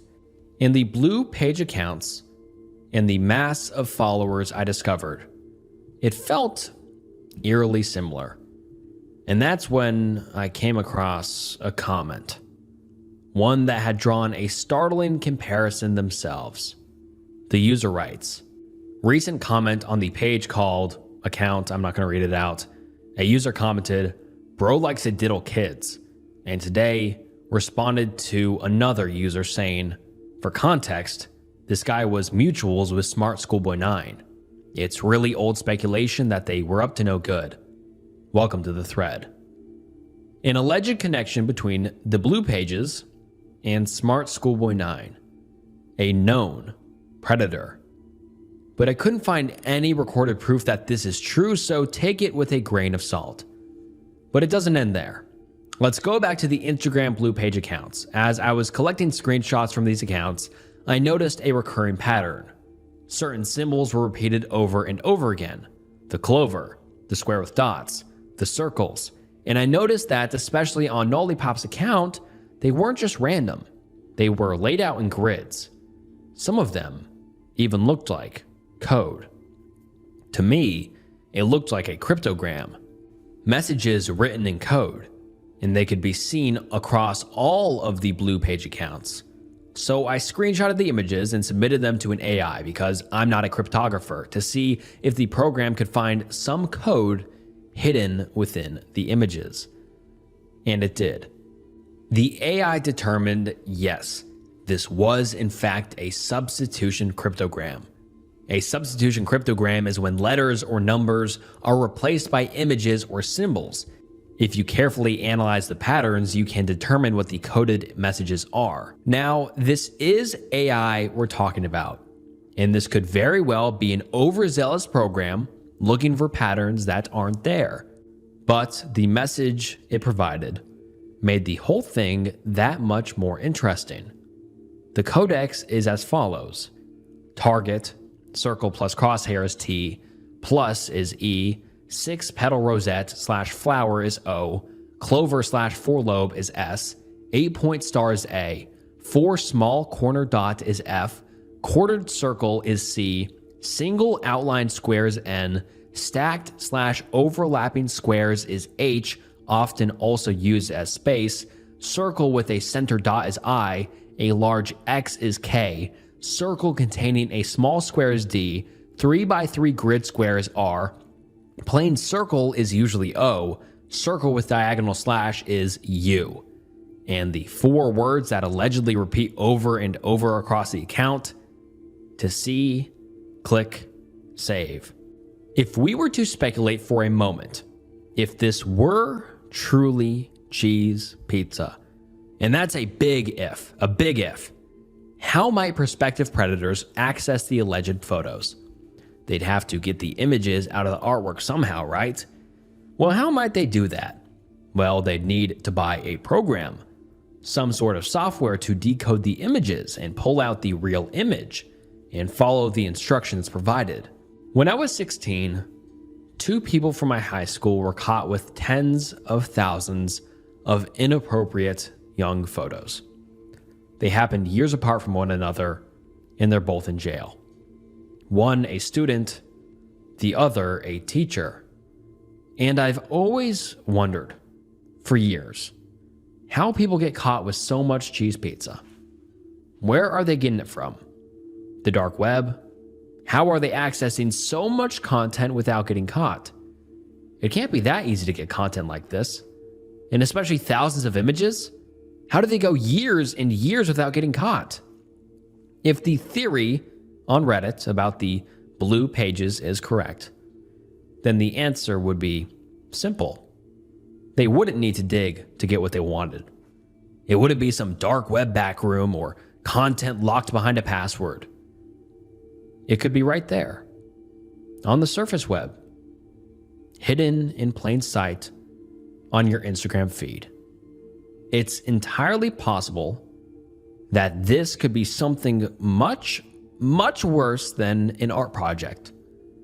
A multinational open-air marketplace for child lovers looking to buy and distribute disgusting photos and videos, and it might be happening right on Instagram, the most popular photo sharing app to date.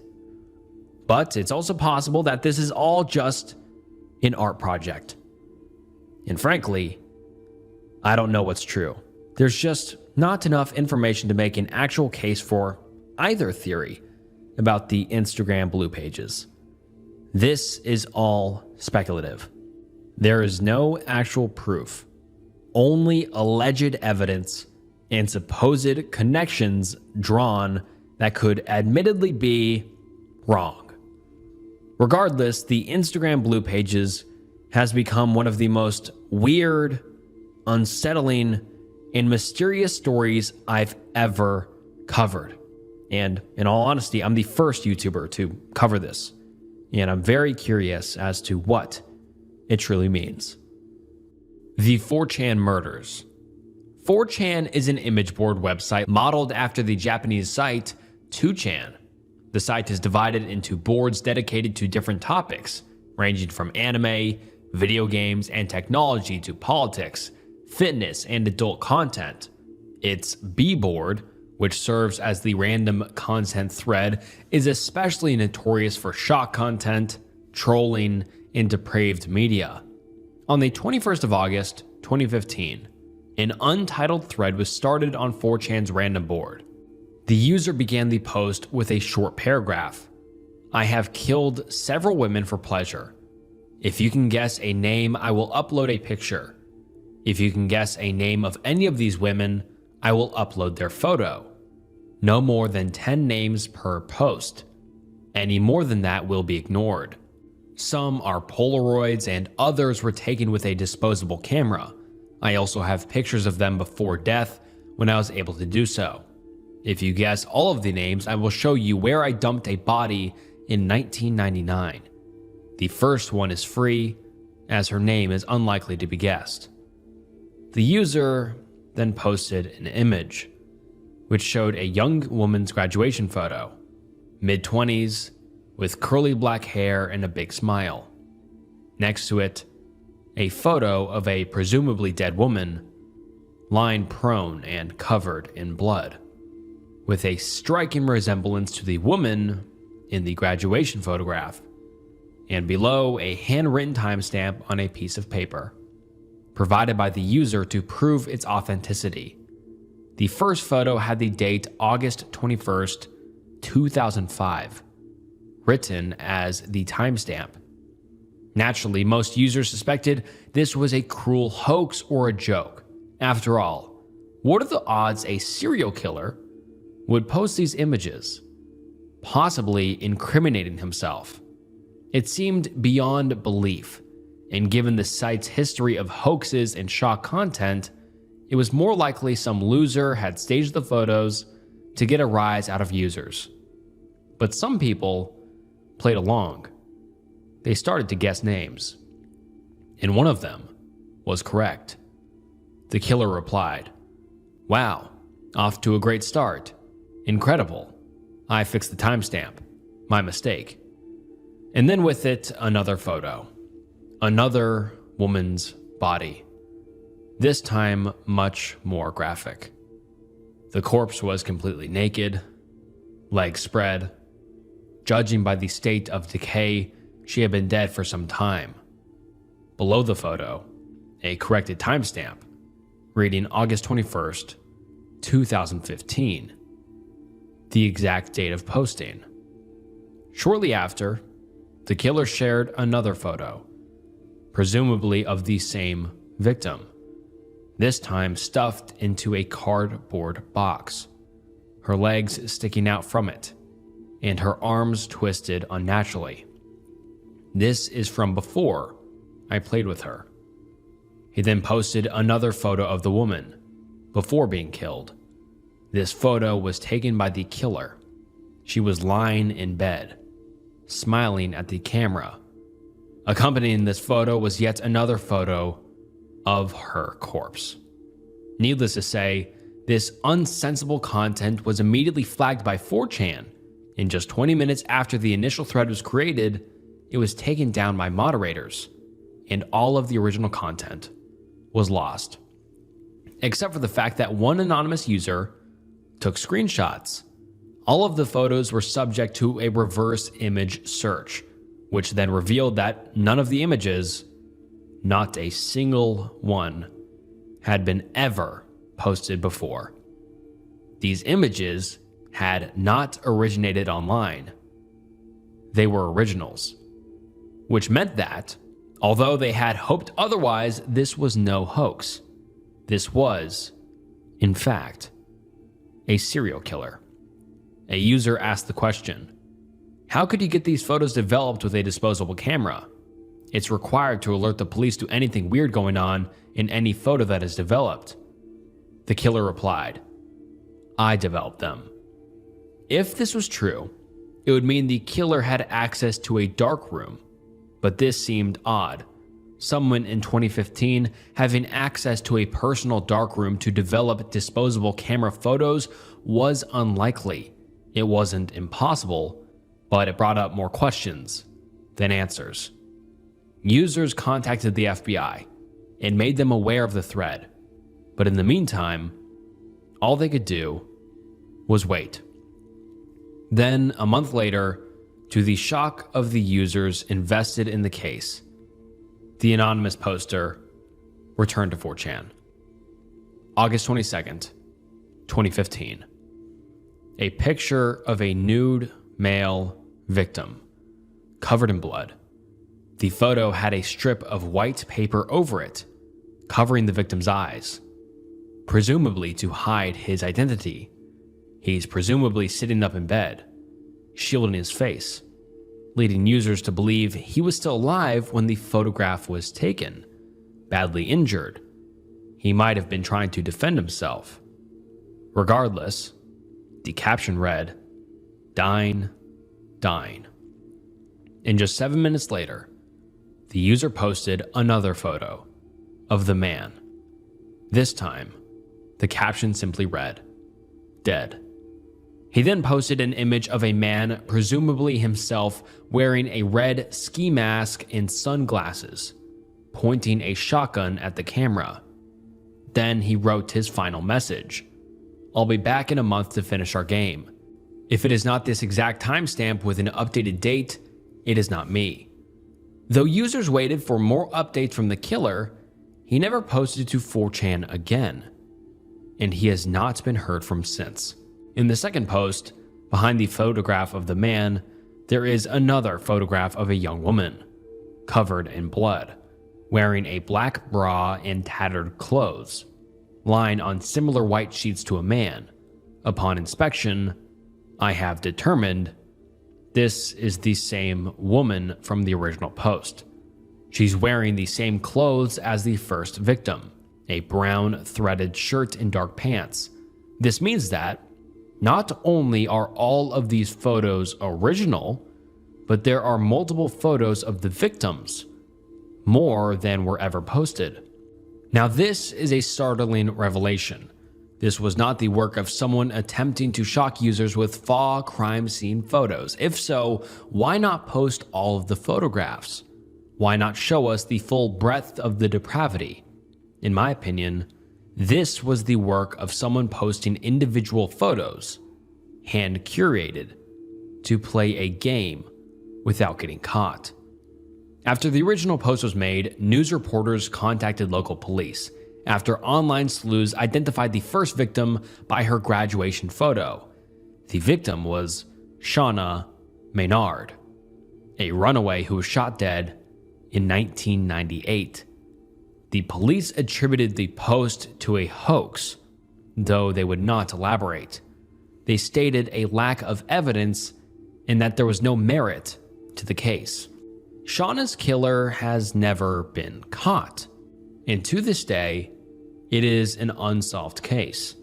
So, is it possible that she was killed by the 4chan user, then later dumped and shot to cover the actual cause of death? Or was Shauna a red herring, posted simply to throw the online investigation off, send them on a wild goose chase without ever revealing the actual victim? Once again, without more information, there seem to be more questions than answers. And although there have been attempts made to identify the other victims, there have been no more confirmed identifications.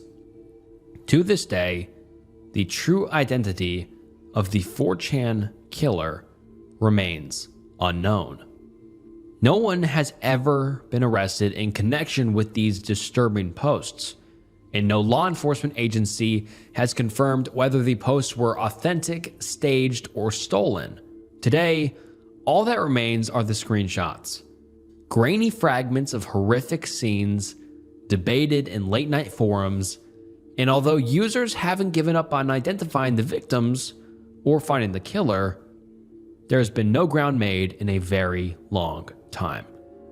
So, was it an elaborate hoax or a real serial killer who wanted to play a game?